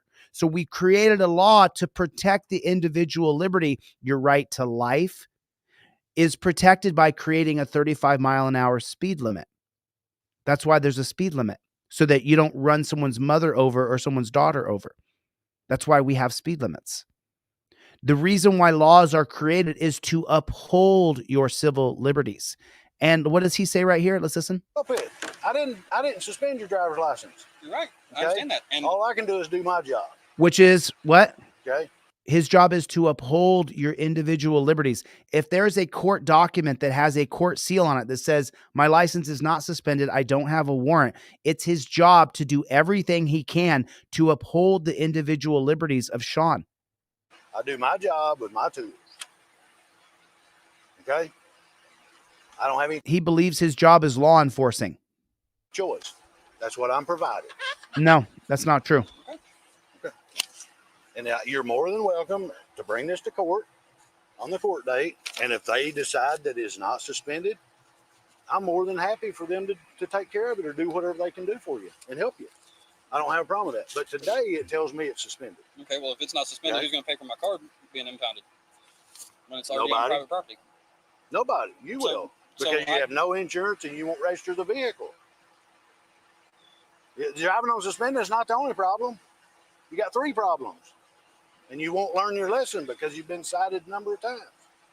Has nothing to do with learning a lesson, sir. Did you hear him laugh? You won't learn your lesson? You mean the state hasn't created a cascade waterfall effect where he gets charged with this and then he has to jump through this hoop and then he has to jump with that hoop and then he has to go through this hoop? They create a pyramid scheme where you can never get out of debt of the state. You can't drive your car, so that means you can't drive to work. If you drive to work anyway, then you get another ticket for driving without a license. They impound your car, you got to pay a bounty to get your car back. I just, it's so preposterous to me what this pig is saying. And listen to him laugh. Because you've been cited a number of times. Has nothing to do with learning a lesson, sir. I wasn't driving that car. Okay. And I Okay. got him But you're dismissed, still driving on suspended. which has been dismissed numerous times. Which has been dismissed. It's on the paperwork. Then shouldn't be a problem for you to get it dismissed again. You're correct. Sound good? Where do you want me to put this? Give to my wife for this? No. I'll let you hold it because I don't know that this is your wife. What a freaking moron. Shouldn't be a problem for you to get it dismissed again. Watch this pig. Sound good? Where do you want me to put this? Give to my wife for this? Give it to my wife, I guess. So he's got the paperwork on his clipboard and he says, just give it to my wife. And look at the misogynist piece of shit this pig is. No. Oh, Sean, I see what you're dealing with. I see exactly what you're dealing with. I'll let you hold it because I don't know that this is your wife. What an asshole. What a gigantic asshole. You want to identify yourself. I can guarantee it's my wife, and Officer Woody can get you as well. Okay. Well, I'm not Officer Woody. I understand, but he is your colleague. That's fine. It does not matter. I made the stop. I'm trying to cooperate with you guys, but nobody wants to cooperate. You started. Well, Sean, Sean, why don't you come on, dude? I can't send you a StreamYard link, but I'm not sure if you've ever seen my channel before or not. We raise money for lots of people. The 300 people in this room right here, most of these people pull out their wallet. And when I do fundraisers, most of these people donate 2 or 3 times per fundraiser. We'd love to hear from you if you want to jump on. And it's not contingent on us doing a fundraiser for you or not, but I do fundraisers every single month in and month out. I do fundraisers for people. If you can get your car back, Christmas time fundraisers are pretty tough, but I can jump on the phone with the guy who has your car. And once I give my word, that's it. I won't break it. If I have to pay the money myself, I will. But we'd love to hear from you, Sean. I don't have your email, so I can't send you a StreamYard link. Maybe you don't want to jump on for your own reasons. That's fine, dude. But I'd love to help you get your car back. I mean, Dave right there is saying he's got there's guys like Dave, and there's another 30 names I can name in this chat right now who put in $100 bills, $20 bills, $5 bills, $10 bills, sometimes put in, there's a guy in the crowd right now who put in $800 on a fundraiser I did about 4 months ago. So if you want to get your car back, Daryl will donate. This room, Team DLZ. I can't. You got to shoot me an email, Sean. I don't have your email address. So they steal his car. We're gonna get into that in a second. I'm gonna try to get Sean on. Let's see what happens. Arguing as soon as you got out of the car. Okay. Do you want to go over this? Do you want me to go over it, or you just want to have it? We can go over it. Okay. Well, so I cited you for owner failed to register. Paul, he's saying that we can still get the car back. And I know that there are people in this room who will donate money. He can go in a little bit. He'll donate a little bit. Steve will donate a little bit. Everybody will. There's so many people here who will jump in and will donate a little bit, and let's get your car back for you, bro. I mean, that's the most important part. Your vehicle for your tags, you're driving on suspended, and no liability insurance. Okay. Court date is August 9th, 1:30 p.m. if you choose to come to that. Okay. If you have any questions about the citation, numbers on the back, contact them anytime. Then they'll be able to answer any questions you have. If you want to take that paperwork to them, they'll be the people to show that to. They can look up that kind of stuff. I can't. Okay. They've got other means of looking up whether your suspension's been released or not. I can't see that. Okay. So you can take that to City Hall, or you can call them and ask them if you can bring it up there. All right. And they'll let the ladies look at it. And I'll work with you, man. Even as argumentative as you've been, if it's fixed, it's fixed. We'll make it right. Okay? All right. Go ahead. I guess that's fair. Okay. Any other questions? He's. I can just listen to this. I'll work with you, man. I'll work with you, man. Remember those words. I'll work with you, man. Even as argumentative as you've been. Even as argumentative as you've been. You didn't want to go in torture cuffs, and you fought for not going in torture cuffs. If it's fixed, it's fixed. We'll make it right. Okay? All right. Go ahead. I guess that's fair. Okay. Any other questions? I guess that's fair. Sean, you're getting railroaded. He was in torture cuffs. The guy's threatening his wife. I mean, in the back seat. Be out with Wisconsin 2204 Edward 22. William Henry 2204 Edward. Said get a hold of Clinton. Make sure that you don't feel fear Franklin T. Brewer. Get picked up on that deal somewhere. Yeah, I'll give them a call tomorrow. Find out what's going on with that. There ain't no reason to get in trouble somewhere, so you can call them and maybe get on a payment plan or something. It shouldn't be anything at all. I didn't even know it existed. So right, well, I don't know either. Oh my God.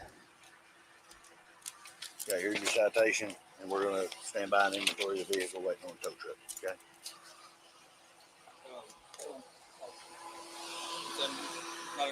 Not detaining me, right? You're not detaining me. Okay. The only reason you can search my vehicle is to inventory.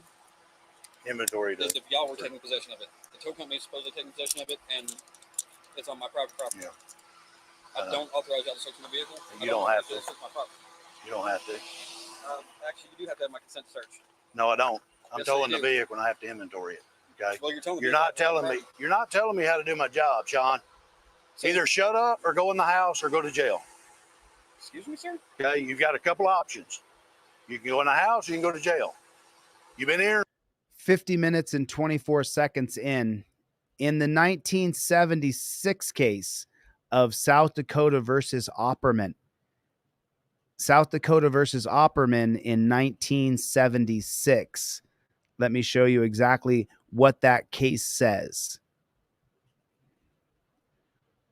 Facts of the case. The respondent, Donald Opperman, left his car unattended in a prohibited space in violation of the ordinances in South Dakota. He received 2 parking tickets from local pigs, and as a result, his vehicle was subsequently inspected and impounded. At the impound lot, a police officer observed personal items in the dashboard of the car and unlocked the door to inventory the items using standard procedures. In the unlocked glove compartment, officers found a chemical in a plastic bag. Opperman was arrested later that day and charged with possession of the chemical. He was convicted, but the Supreme Court of South Dakota reversed on appeal and concluded the search was in violation of the Fourth Amendment. The constitutional question: does the Fourth Amendment's warrant, so you have to have a warrant upon probable cause, does the warrant clause prohibit police from inventorying a vehicle that is lawfully impounded for traffic violations without first obtaining a search warrant? Who did it? The conservatives. The 4 conservatives over here, they did it, along with Stevens, who joined them in a 5-4 decision. Do you have to have a warrant to inventory someone's car? No, you don't. Chief Justice Earl Warren Burger delivered the opinion for a 6-3 majority. It was 5-4. There's 1, 2, 3, 4, 5 there, and the 4 dissenters are right there. In a 6-3 majority, the court held that police can inventory a vehicle that's been lawfully impounded even without a warrant. Inventory procedures for impounded vehicles are taken in order to protect the owner's property and to protect police from claims of stolen items as well as potential danger. Terry versus Ohio. Your car can be searched for officer safety. Therefore, the search of an impounded vehicle is considered reasonable under the Fourth Amendment. Since when? Since when? How is you searching my car because I got a parking ticket? How is that a reasonable search under the Fourth Amendment? It's the unelected Supreme Court, the black robe tyrants. You didn't vote for these 4 conservatives. You didn't vote for Rehnquist or Berger or Powell or Blackman. You didn't vote for any of them. Their cars are never searched, ever. Therefore, it's considered reasonable under the Fourth Amendment. Justice Powell Jr. wrote a concurring opinion agreeing that the Constitution allows for inventory searches as long as the search not done in order to find evidence that could lead to criminal charges. Well, I mean, shiver me timbers, blow me down. If you inventory my car, you're searching my car for chemicals or for a reason why you can arrest me. It's constitutional to inventory a search as long as you're not doing it to find evidence. How fucking stupid. How retarded. What a load of shit. Justice Thurgood Marshall, with whom Justice William Brennan and Potter Stewart wrote a dissent arguing that the search of an automobile without a warrant clearly violates the Fourth Amendment. A routine inventory is no excuse to violate the privacy of the automobile's owner. South Dakota versus Opperman is an extension of Terry versus Ohio.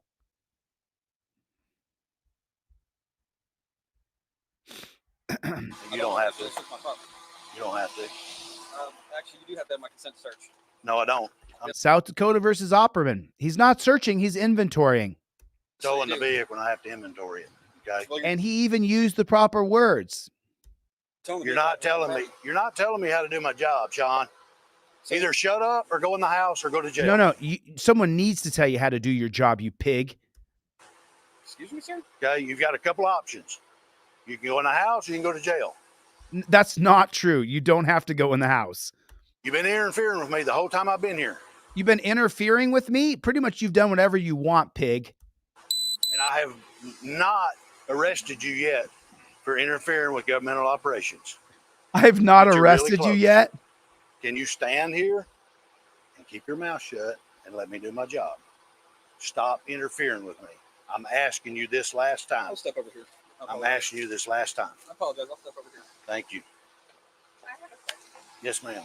Is your name and badge on that ticket? Because I would like it. Absolutely. Absolutely. I'll provide mine. 811 PD.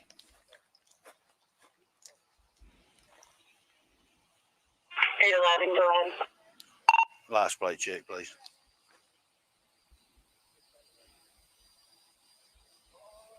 Can I ask why you're looking at my vehicle? Go ahead, sir. 043 Zebra North Zebra.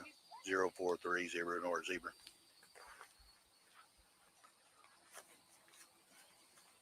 043 Zebra North Zebra returns to a 2004 Jeep, white in color, should expire October 2023 to a Lacey for Shannon out of Greenbrier Church.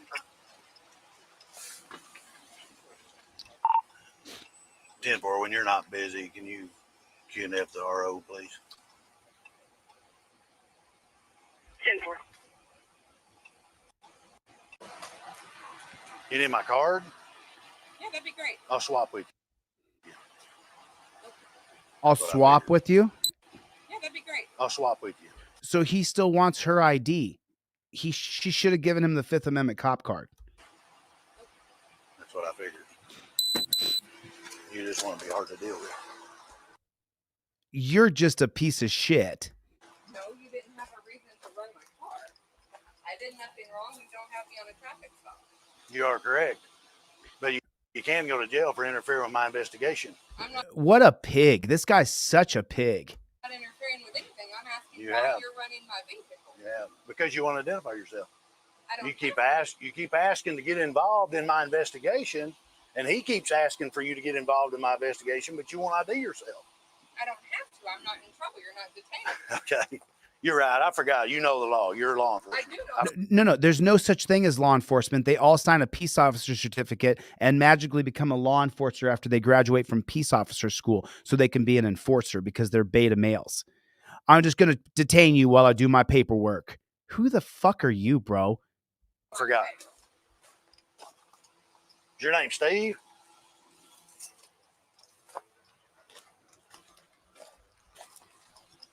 You get the VIN covered.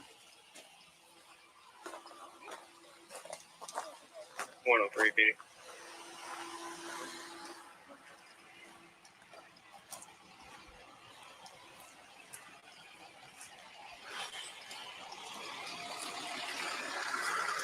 Hey, we've had an interesting one, so I'm going to have to escort you to the office to look in this vehicle. He's been very cantankerous and Cantankerous? says that I need to know it, but, you know, 103, go ahead. and it's this Mustang Are you able to in give the a back, return on the vehicle? driving on suspended. I'm He sorry, ran I've down lost to the his house, tag so- number. Can you give it to me one more time? Yeah, we're going to get it. I'm going to stay here till we do get it. Yes, we're towing it, but I got inventory. I haven't even let me inventory or nothing, so it's easier just for me to escort you to the.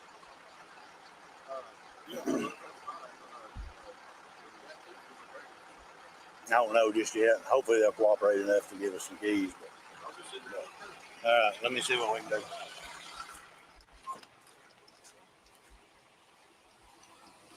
Hey, Sean, have you got the keys to the Mustang? I have Okay, not do you got want us to anything use the back on keys to yet. put it on there, or do you want him to just pull it up on I there? don't put on there at all.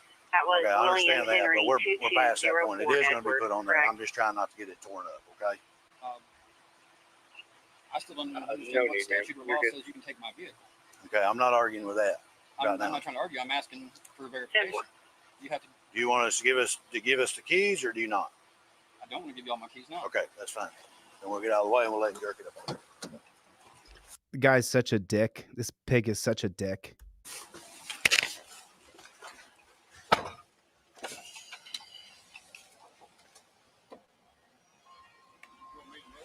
And here in just a minute, just make sure they don't get back in the car.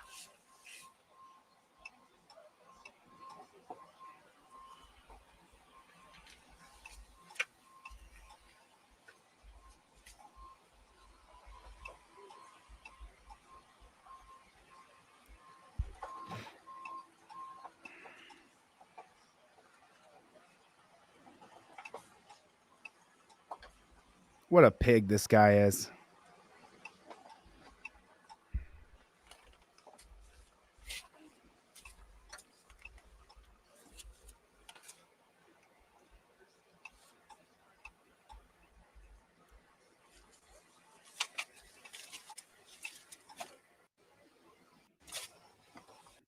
Again, he's still got the murder gloves on so that he can murder Sean if he gets a chance.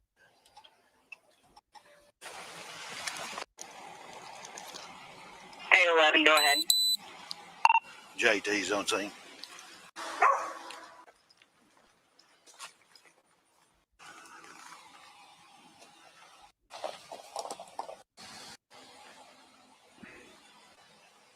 Look at that cop car.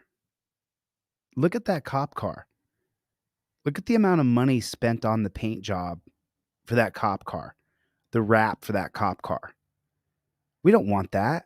We want a bright yellow and white peace officer's car.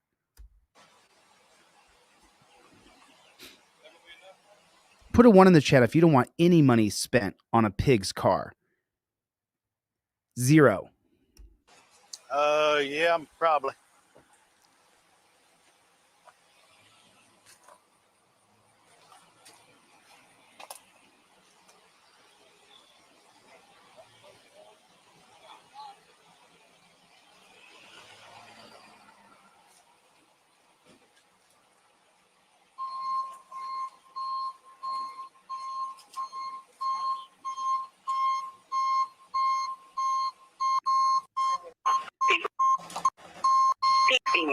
I mean, look at this asshole cop, what he's doing to these people. And there's no reason to impound his car. It's on his property. There's no reason to do any of this.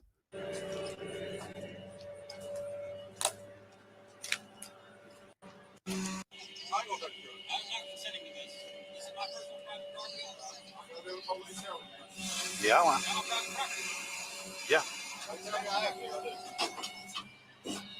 Oh, okay. I got you.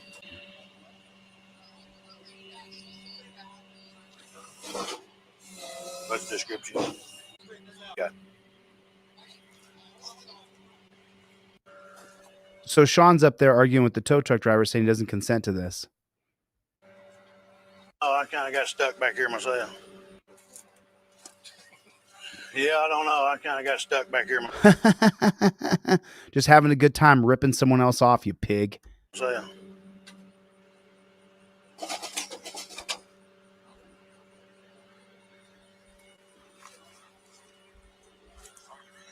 Hey, buddy, I'm very busy. What you got? Oh, I seen a gentleman at Gulf. 103 status. His tags was expired or whatever. And anyway, I looped around and I caught him over here on Linder. I caught him? You didn't catch him doing anything. He was just driving a car. And you've created, the governments create criminality around driving a car. Well, if you're not doing anything wrong and you're not hurting anybody else, you shouldn't be in trouble at all for anything ever. Trying to catch up to him, he pulled into his driveway. Well, ended up, he's driving on suspended. But he's not. He showed you the paperwork. His license was not suspended. And also, no insurance, no tags, owner failed to register. And he's been argumentative the whole time. Wind up. So he's argumentative, and so you're going to steal his property, you pig. I want to detain him. He had a warrant out of Clinton PD, but they won't pick him up. So anyway, he says because he's in his driveway that I can't take his car. I said, I witnessed the violation on the city street, and you don't have any insurance, driving on suspended, and you don't have any tags. You won't register the vehicle. I said, I'm towing it. Well, he don't want me. He won't give us the keys or nothing to inventory the vehicle. So I'm gonna have to follow the tow truck up to the station so I can look at the vehicle and inventory it. So, but she's mad because she pulled up. She pulled up while I was on the stop. She pulls up. She goes to talking to him. And I said, ma'am, I said, either go in the house or identify yourself. Well, she says that she don't have to identify herself. And I've refrained from putting her in handcuffs for obstruction, but I'm trying to make my way out of here as peaceful as possible, but they ain't making it very easy. Yeah, they're hooking the car up right now. They're having to drag it up on there. They won't give us the keys to load it. So Yeah, he doesn't want to comply to you stealing his car, you pig.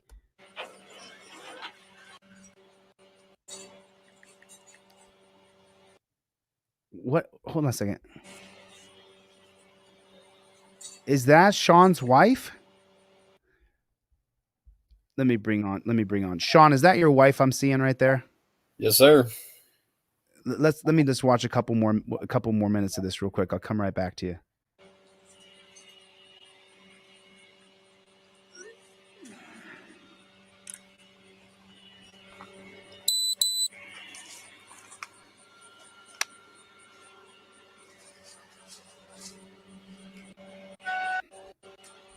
he said driving on suspended. Right. He's having a problem finding what Gene say.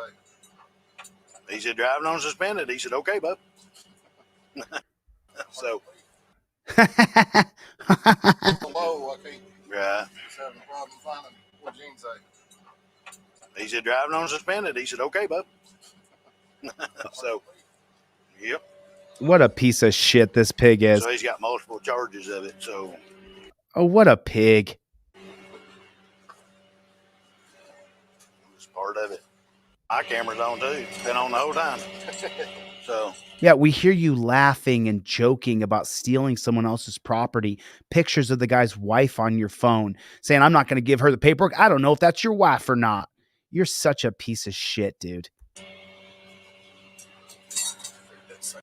I mean, I can ask him again. I mean, I know it would be easier. Get it up there if I don't. I know. I mean, I don't care. I'll ask him again, but he's gonna want us to wait on supervisor.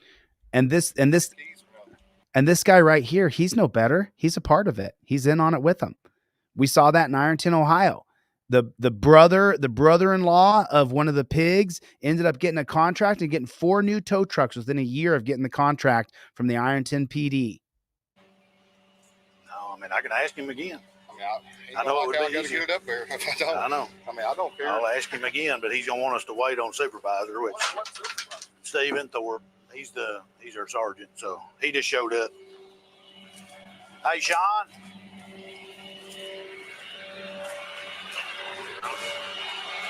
Hey, Sean. You don't want to give him the key to pull it up there? Do I, bub? He said no.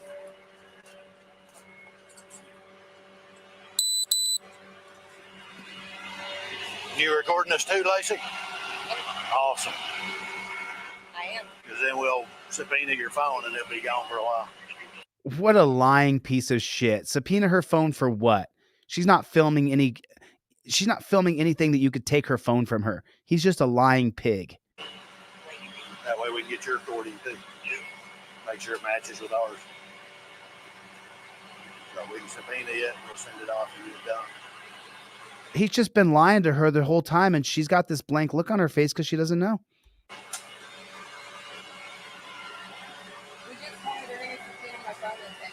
See, she doesn't know. You have a First Amendment right to film him, Lacey. You don't ever have to give up your phone.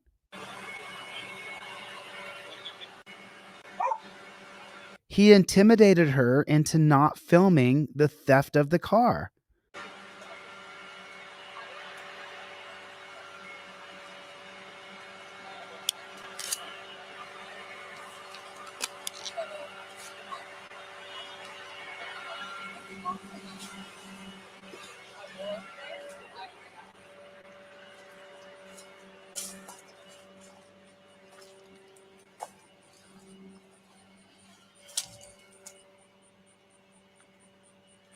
What do you need, bub? Oh, no, I'm done now. Oh, I got you. I was gonna say I'll help you if I can. Oh, no, you're good. I'll help you if I can. I'm just ripping this guy off and cheating his family.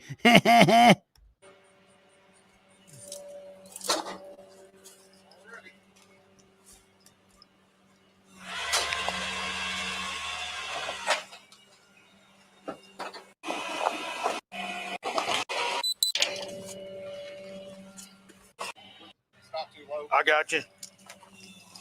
Oh yeah, good right now.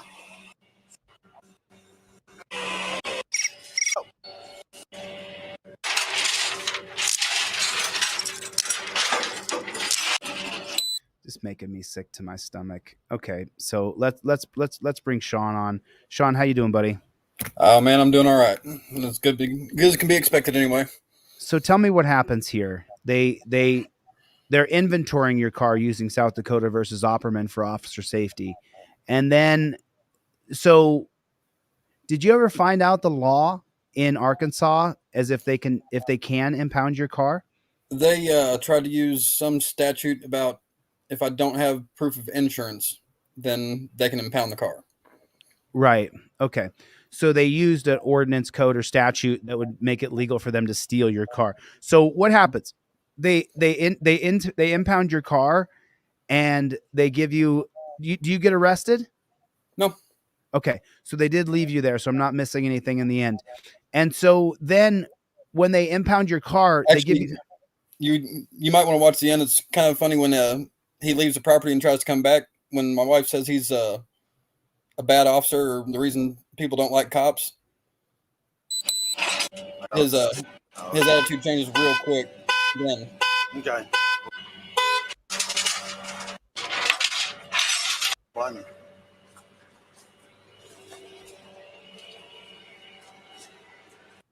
Probably go to your office. Be fine. Okay. I just got to escort you. So Yeah, I'll just shake it off. And you do what you have to. yeah, that'll be fine.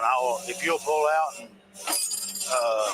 I'm going to help you steal this guy's car.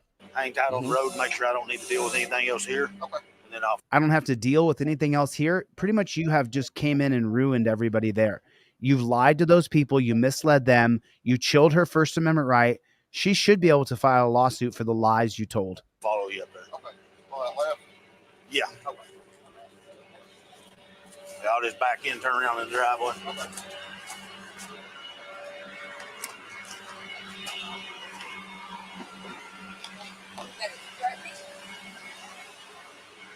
Hey, Sergeant, I've got to go finish this investigation by inventorying this vehicle. So I've got to escort him to his place. Oh, he has to finish this by making sure the car gets stolen all the way. So I'm done with them. If I'm done with them. Fuck you, bro. And the horse you rode in on. You're not done by a damn sight.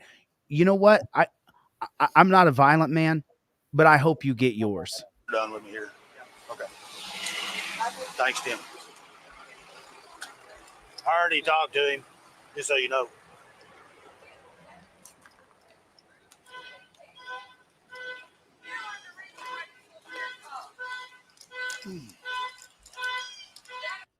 You see that? You see what a cool family they have?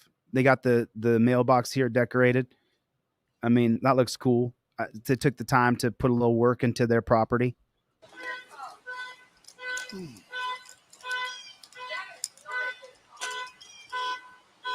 You have something to say?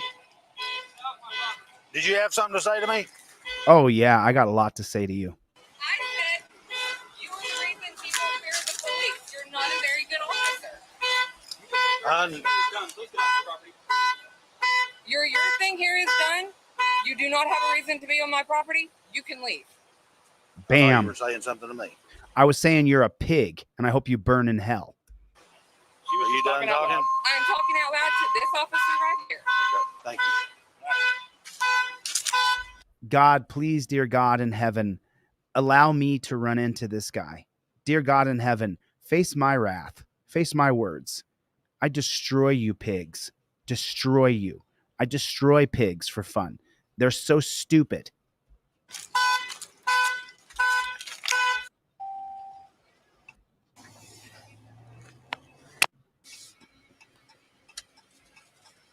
So this guy JT Recovery Towing, I guess you got a little story behind him, huh, Sean? Yeah. I've actually done quite a bit of business with them over the course of time. They've towed that car for me numerous times when it's broke down from broken parts or whatever else. They even came and got me at 3:30 in the morning one time. Thought I had a great business relationship with them. Found out that wasn't the case. They work for the pigs. Facts. So walk me through this here. They steal your car for you not having insurance on the car. You were just driving it to test it. You had been working on it. I had just got it running the night before. It had had been down for some maintenance. I built this car to race. I competed in no prep race events out in Oklahoma, all over the place. And I'd beat on the car pretty hard the year before, so I put it down for maintenance and needed to make some repairs. They I had some issues with the wiring harness that I had to fix. And then it ended up time passing, 8 months went by, a lot of absolute craziness in my life went by, and that is what it is. That was mine to deal with. I've had plenty of people sit there.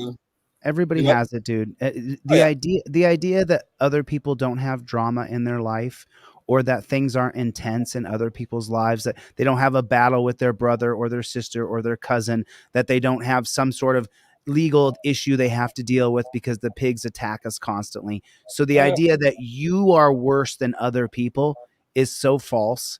You've been through the ringer. I believe everybody's got just shit that nobody can imagine going on in their lives. Right. I've got myself stuck into that thought that nobody knows what it's like, blah, blah, blah, blah. But there is people out there that do. Yeah. I had a bunch of shit all at one time. That is what it is. That's life. Right. But so with the tow truck company, I was on the phone with them within minutes of them taking the car down there. Now keep in mind, this is July 3rd. And it's 7 o'clock of at night. 2023. So this is just 3 months ago. Yes, sir. Yeah. Or it's December, so I guess it's 6 months ago, 5 months ago, something like that. It's 5-6 months. This has been. I've been sick to my stomach most of the time because of this, just because of what I had in that car, what I've been with it, just the whole 9 yards. Anyway, I get a hold of the tow truck driver. I can't get a hold of the owner, obviously. That's next to impossible, as I've proven.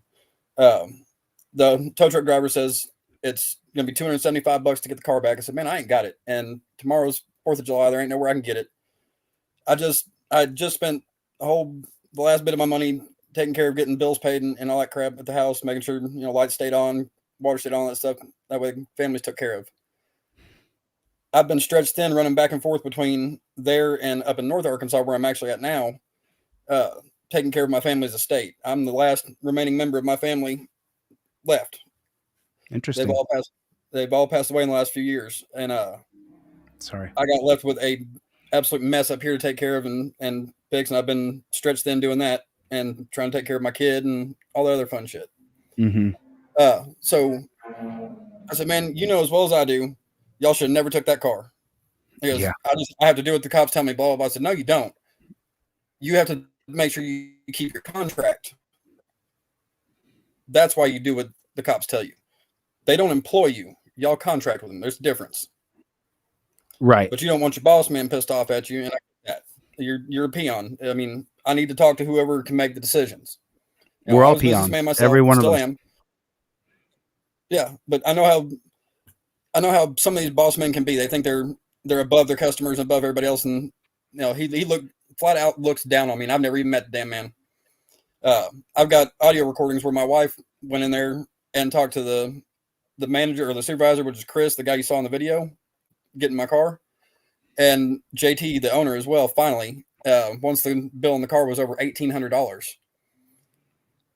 and at which point he stood there and said, "Oh well, the only reason they took his car is because he was being a smart ass asshole."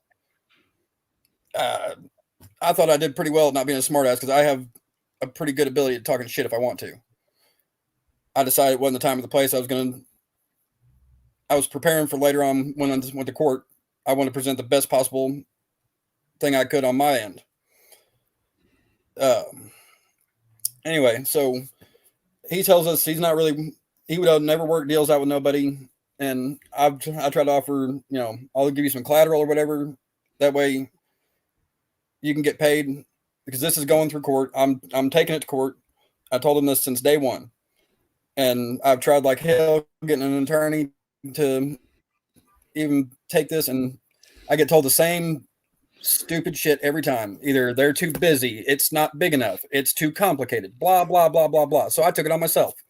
I said the hell with it. And I mean, I'm a fairly intelligent person. I can figure my way through a lot of stuff. The problem is time. I can't figure my way out through it fast enough. I went right up to the deadline, and I filed a complaint.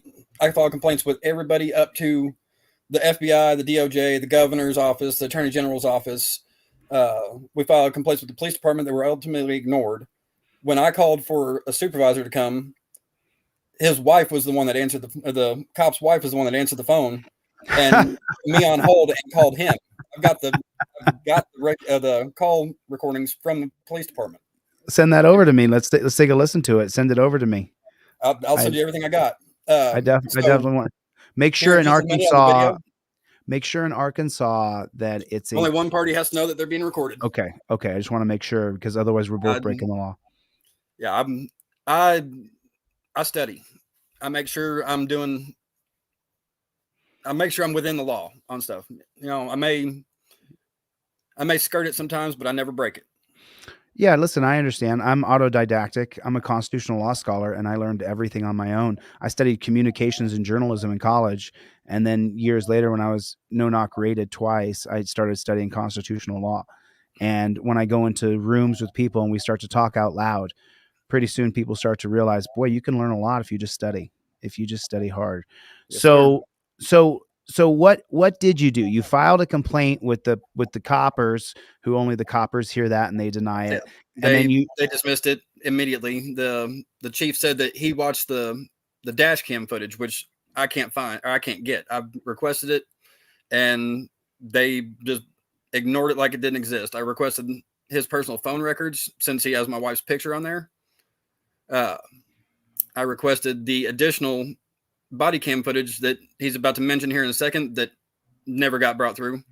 Right. Because he said that according to the incident report, this wasn't over until like 8:20. So that leaves about a 40 to 45 minute gap that's just unaccounted for on video. And that starts right here at the end of this video, where he says, I'm going to turn the video off until they get it unloaded, and then I'm going to do the inventory, blah, blah, blah, blah. At that point, it wasn't inventory. He was searching for something to hang me on. I know what he was doing. Been down this road before. How do you like that? Sorry for interrupting, but how do you like that South Dakota versus Opperman case, where the cops can inventory your car for officer safety and to secure your personal property, but they're not searching? That's what it says. Yeah. So I don't understand how you can do one without the other. I mean, how do you inventory something without searching it? And if you inventory something, shouldn't there be a manifest or something that shows what you inventoried? And shouldn't there be a third party there filming what they're doing so that they can't accidentally inventory this into your car? Right. We were inventorying it, and look what we found. We found this in their car. Yeah, exactly. And that's you're lucky. You're lucky. Me so far. You're lucky he didn't plant something in your car. Well, so they have been literally, anytime that I've come into town, because I've been staying out of town for the most part of this, because keeping them away from my wife and kid. Anytime I come to town, they are staking out my street and every road that leads in. They are driving by my house multiple times and slowing down and staring and just trying to intimidate. And I'll go out there and wave and smile at them. You have a camera? You have a dash cam? I do. Okay. And your license is not suspended? It is not. Well, it is out of a different county that I didn't know anything about. And it's the county that he was just recently not reelected as sheriff. Oh, that was the sheriff on the scene? That guy was the sheriff? Emberton, yeah. He was the former sheriff of the county next to me. Oh, it all makes sense now. He's in charge. Hey, I pulled you over. I'm just going to detain you real quick while I do my paperwork. What'd you think about that? What'd you think about you being tortured so he can just do his paperwork? I was caught off guard, actually, when he said that. And that's if you look at it, took me a second to realize exactly what was going on and get back into the to the argument, fight, whatever you want to call it. I've been in my fair share of trouble over the course of time, and never had anything like that before, especially not at my house. Taya kind of covered some information here. I watched her whole video. Taya at Real News Network, great job. She did fantastic. It was a pleasure speaking with her. Yeah, she's a great person. So now what Taya had said was that you were going to be detained for not having a license, but then you had a piece of paper with the court seal on it that corrected that error. Is that right? Yes, sir. I still have the piece of paper with the judge's signature on it. Okay, so you did have a piece of paper with the seal from the court on there that your license was not suspended. Correct. So my license had been suspended in error due to a failure to appear. But here's the kicker. The clerk failed to notify me of the new court date. I was in Baxter County on November 2nd for the trial on a careless driving ticket that was about as bogus as they come. And people are going to jump on this and try and say, oh, he's got a track record, blah, blah, blah, blah, blah. No, I have a fast car. Right. And it is fast. There's no question about that. I built it to be fast. It sounds fast. It looks fast. It is fast. That's the big and little of it. I don't have to prove it's fast. I don't need to. It's that simple.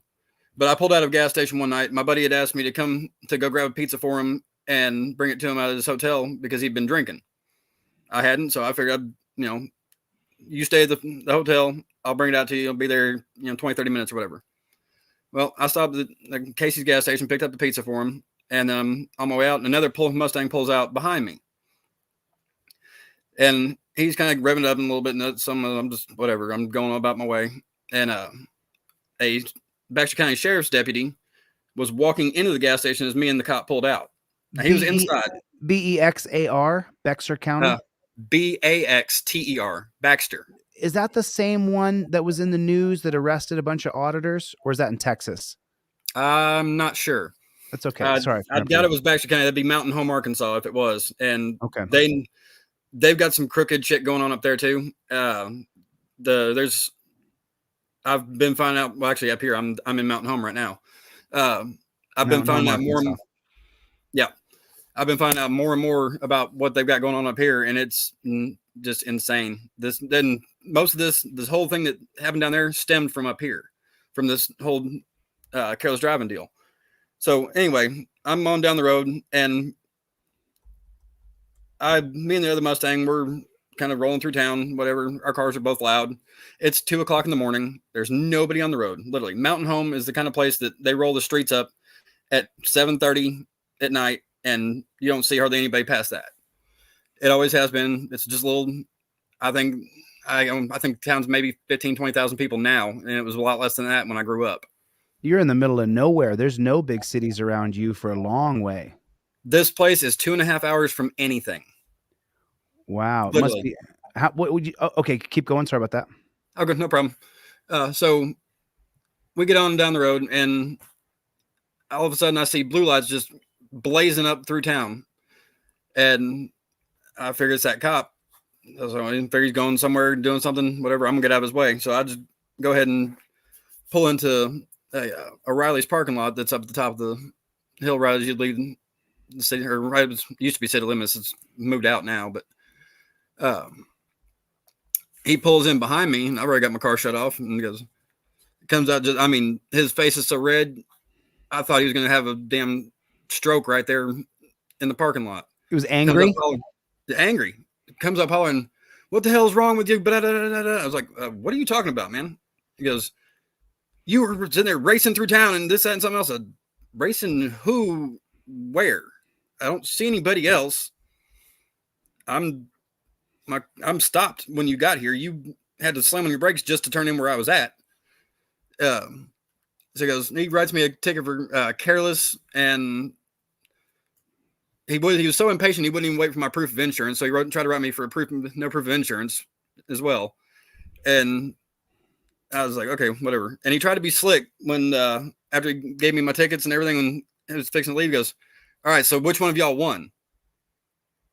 I don't know what you're talking about, man. We didn't race. There was no winning. So anyway, I go to court on this, and arraignment comes by. I plead not guilty. I try and talk to the prosecutor right then and said, look, man, this is going to be really easy to take care of. Here's my insurance card that shows I had insurance at the time. He wouldn't wait for it. Where's the person I was supposedly racing? Nobody else was ticketed but me. I wasn't racing myself. I don't see any dash cam footage that shows me racing. The officer can't swear that he saw me racing. He was inside a gas station. It's impossible. Even if I were, which I wasn't. So judge says, all right, we'll set it down for trial. And the trial comes up, and I'm actually out of town up in Missouri, and I'm trying to make it back. I overslept, and I called the court. Hey, look, I'm 2 hours away. I'm supposed to be in court in 30 minutes or whatever. I'm on my way, but it's going to be 2 hours before I get there. And they said, oh, well, you're just going to get a failure to appear, blah, blah, blah, blah. I said, oh, I mean, I'm not trying to fail you to appear. That's why I'm calling you to let you know, hey, I'm coming. I'm behind. Well, they said, oh, well, they gave me the runaround. And finally, I talked to a lawyer up there in Mountain Home that I'd known, and I'm not his biggest fan. I never was. I fired him in court once before because he was weak. Like he couldn't whip his way up a wet paper bag he wanted to. He'd come, but I got better deals on negotiations than he did.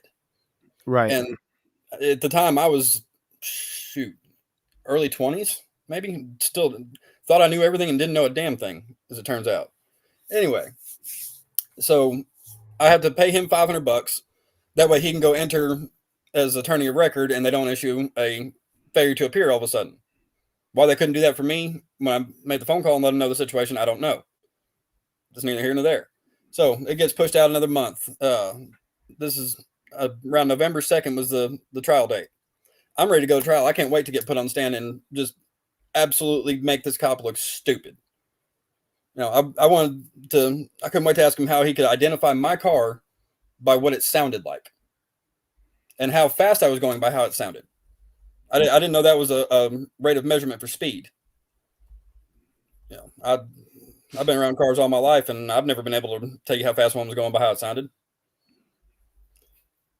So anyway, the November 2nd date comes around, and the cop magically doesn't show up to court. So the prosecutor automatically asks for a continuance. Judge grants it. They're like, well, we let you have one, so he gets one. I said, well, you didn't really let me have one, but this is your dog and pony show. I'm just here for the ride, so let's go. Right. Now, at the time, this is 2.5 hours away when I lived in Greenbrier. I'm having to shuttle back and forth for these court dates. This is my third or fourth trip up here for this. My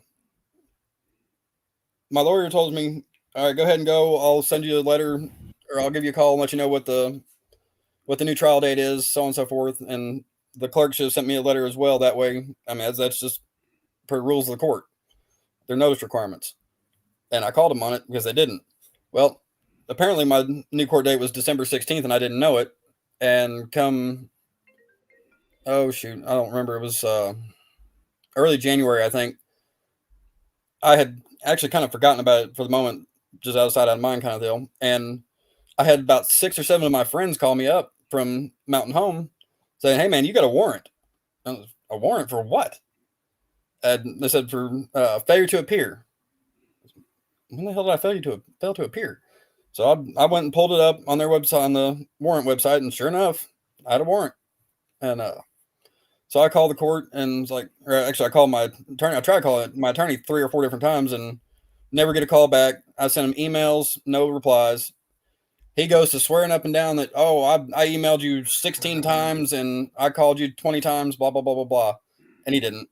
I said, man, I've got phone records. You've got phone records. Let's compare them. And this was your original failure to appeal. Right. And this is the whole reason why that pig was messing with you. Yeah, that's the whole reason that the license was suspended. That gave him the grounds to do what he did, or made him think he had grounds to do what he did. And what am I looking at right here? What is this other body cam footage from Greenbrier PD? What is this? Let's see. That is. Go ahead. Let's see. That's actually the footage I took, I think. Is that about 15 minutes long or something like that? Yeah, 15 minutes. Okay, yeah, that's what I took when I finally got my phone back. I on the slick hit record real quick, and that's why it's really bad angles all over the place, and but it gives you some insight into a couple things. Okay, so this is you recording him. He walked up with the clipboard and said, Yeah. "You take this," and then he goes to give it to your wife. Right. You want to identify yourself? I can guarantee it's my wife and Officer Woody.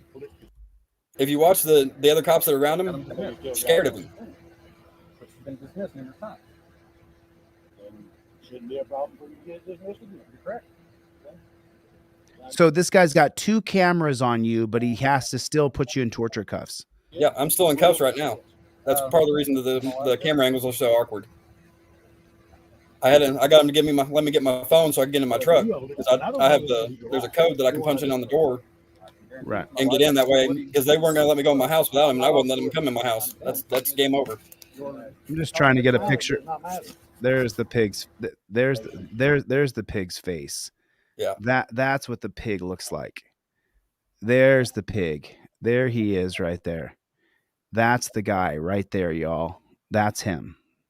That's the I have piece no of idea what shit. you had out for me. Pig I've never met him a day sucking. before in my life. Oh, so Sean, I'm going to give you some honesty here. I just took a look at my background is actually sociology. I wrote a textbook on sociology called The Code. It took about 11 years to write the book, but my background is understanding demographics and sociological aspects of different scenarios. So I took a look at your demographics where you live. It's 95% white. So that would mean that you're not rich, right? No. Right. So what they do in areas where there's not black people, they target black people first, and that's the reason why police were created originally. So if there's funny. What's that? It's funny that you say that. I literally gave that exact same explanation to a black gentleman on Taya's thread that said something along those same lines. I said, man, in these little small towns in the South, if you ain't if you ain't a member of an affluent family or have quite a bit of money, you get treated the same exact way. We're the replacement. That's right. You're the replacement for the rude to them, but that's right. For the black skin. If they can't get black skin or brown skin, poor white skin will do fine. It'll do just fine. I saw that up in Ironton, Ohio. Bunch of good people up there. They just don't have any money. Some of them are former drug addicted. They're not anymore, and they're beating it. But yet they continually target anybody who doesn't have the resources to fight back, or the education, or the backing of the people. Those 3 specific aspects is that people are afraid, people are uneducated, and people lack financing. Those 3 specific ways. Yep. And that's I've looked through a lot of different procedures and laws relating to this, and I've had to go outside of Arkansas's information to find a lot of what I needed to understand what I needed to do. Arkansas is intentionally vague about it, and they give you the same line. You know, for instance, in the statute about taking the car, it says that you can petition the circuit court to get the car back. It doesn't say what you need to petition for. And if you don't file the correct wording and all that crap, it's gone. It's out. It's dismissed because they'll find whatever technicality they want to. And I've already filed the day that the car was sold. Ironically enough, I filed the petition for replevin. I read through the code forward, back, probably 10 times before I ever decided that's the way I was going to go. And that's the one that made the most sense. It gave me the option to get the vehicle back as well as damages, not just damages for the car. That's not my goal is not damages. I want my car back. Okay. And let's talk about that. How much is that car to get back? How much money is it? Supposedly $3,600. I know that doesn't sound like a lot. And normally to me, that's not a lot. What are you talking about? That's a lot of money. It can be. And no, it's a lot of money. In my life, I mean, it can make or break somebody's year for sure. That's a lot of money. It would take. I would probably have to do 3 or 4 fundraisers to reach that amount of money. I mean, we did a fundraiser for a guy for his wheelchair. We raised $7,200. It took like 7 or 8 fundraisers, and a few people in this room now put in thousands. I actually have some stuff like that around here from when my grandparents were getting older, and in bad shape and stuff. And most of it never got used because my grandmother was just as proud as they come. Right. And stubborn. Oh yeah. So now the car, will the guy let you pay it off? Is there a way that we can have a conversation with him? Is it reasonable? He tries to be, or at least he tries to appear to be, but for me, it feels very much like an act to an extent. I've spent most of my life learning how to read people, and I'm fairly decent at it most of the time. And I've actually got a recording with him where I asked him, I said, look, are you willing to sign an agreement with me that says you won't get rid of the car? And that it comes back to me. We'll work the deal out, whatever it is, however I got to do this. And what if I got to pay you? Or if I offered to give him a complete different car. I have a 2009 Saturn Vue that I was planning on selling anyway, that I've got to fix a couple things on that somebody gave me for some money they owed me. I offered to give him that in exchange for my car. That way it's car for car. Yeah, I'm going to take a hit on it. I'll work on that in the back end in court. I offered to join him on my lawsuit against the towing company, the city, and all that. That way we can sue the tow company for his money back that he paid him. I told him flat out, I said, look, man, I don't have anything against you. I don't think you did this. You just happen to be a third party to the whole deal that's kind of in a spot. That was before I learned a few other things about the whole situation. So the junkyard owner had paperwork that there's no way he should have had, because they were letters that were addressed to me and or the towing company from my complaints. And he had them there in his hand that day. He had my car disabled. He was warned that I was going to be coming to get it because they told him about the lawsuit. It's a lot of money. It's a lot of money. It is, and if he was willing to be reasonable, if we could pay him off month after month, then we could do that money. I would just do a fundraiser every month. So what he told me, or actually he told my wife, he won't call me back. He probably because he sat there and lied to me, or not lied to me, lied on me in his affidavits and stuff, said that I refused to leave his property and all this other stuff. And I did refuse for a minute to get out of the car because I was trying to maintain control of it. I had the car. Right. You were in possession of it. Yep. I was 10 seconds away from backing it up and putting it on my trailer. If I hadn't had to go by myself, I'd have had it. Right. But then they'd come and arrest you. They would have. I had an order for delivery with me that had been signed by the clerk. As I went by the code to a T and said, if they don't respond in 5 days to the petition for replevin and try to dissent, then the clerk can issue a order for delivery and a bond. And on bond, I couldn't get anybody to answer me where the hell I'm supposed to get this bond, or how I'm supposed to get it, or what I'm supposed to do with it. So, right. I did everything I could. And every time I've asked somebody a question about this stuff, excuse me, every time I've asked one of the court people a question, or just anybody to do with it, I get told the same thing. We don't get legal advice. Well, let's you and I talk about it when we're not online live, and let's you and I work out some logistics. Let me talk to this guy on the phone. Once I put my name on something, I can't back down. So, I'm the same way. It's just, and so is your email address, is it at Outlook or is it at Yahoo? Either one. They're both mine. Well, I got trolls coming into my account, so I don't know how. So it's don't tell me now out loud. Go ahead. I guess you can. Yeah, your first and middle initial, and then either one of those two domains. Okay. Got it. Okay. So now this other video here that I was taking a look at. Sorry about that. So there's this one. There's the pig right there. So everybody, I'm going to get a screenshot of him, and I'm going to put him in my community tab. I'll show this to Don Andre Investigates for the worst pig.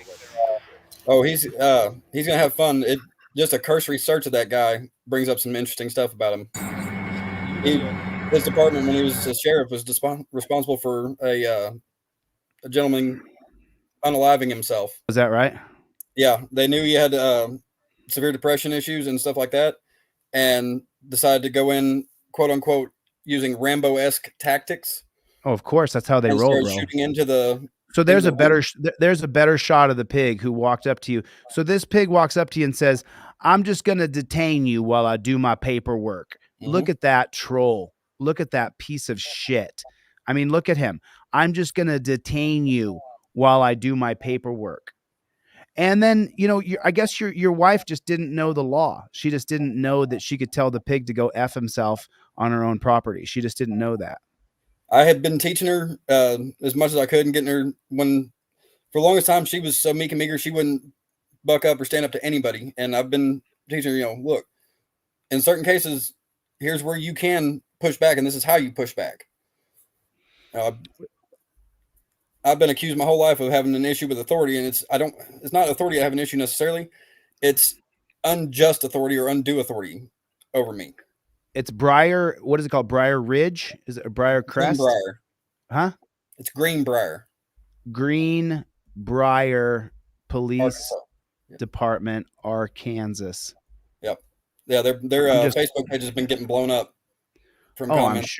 I'm sure. I don't even see it. I got Jacksonville Police Department, but I don't have a Greenbrier. Let me try it like this. Let me go. Let me shoot you a link to it. Greenbrier Police Department, Arkansas. Let me see if I can pull it up this way. Greenbrier Police Department. Well, there it is. I got it. I'll put this in the chat for you guys, and I'll show you exactly what we're looking at here. So there's that pig right there. And then here's Greenbrier Police Department, 6.4 thousand subscribers. You know, Sean, every time I get the chance, what I like to do, if I can while I'm live, is I just like to give a call over there. And I know it's Saturday and it's late in the day, but that doesn't really deter me. I'd be surprised at the answer. Greenbrier Police Department. Ma'am, is there an officer on duty right now that we can have a conversation with? Yes, but he's currently busy. How may I help you? He's busy? Yes, sir. He's currently busy. Did you see that guy, Sean, down there, where that pig came to his house and stole his car and then threatened his wife to arrest her on her own property? Did you see that? I heard about it. I haven't seen it. Oh man, the video's pretty egregious. You can look up the guy's channel. It's Sean, SHAWN, then last name BRES, and then Nahan, NAHAN. So it's BRES and then Nahan, NAHAN. Sean Brez Nahan. So that's just sounded out. But man, is he still working there? It depends on what officer it is. Oh no, this used to be a chief at a different pig shack, and then he came over to Greenbrier, and I guess he's not the chief of pigs there. But I'm just wondering, did he get any kind of reprimand or anything, or the way he treated that family on their own property? Not for sure, sir. Not for sure, huh? Yeah, it's pretty bad. You know, most people no longer trust police in America. You know, I'm not a criminal or a felon or a recovering drug addict or any of those things. I'm just a journalist, and I just cover people's stories when I see they get cheated by the pigs. And you guys got a real pig shack there in Greenbrier. You got a real pig shack there. Do you know any? If you have a problem with our officers, you can always call Monday through Thursday and speak to our chief. Well, the chief is the chief of pigs, so he's not going to do anything. You have a nice night. Okay, you have a good night too. I guess she got that cop stick so far, like trying to get the jizz all the way down. You know, she's trying to swallow. What a piece of shit she is. She's in on it with him. They're all in on it together. You know that. That may or may not have been his wife. Not sure. Oh, that might have been the pig's wife. That's right. That might have been the pig's wife. That's crazy. That is crazy. That was the piggy's wife I was talking to.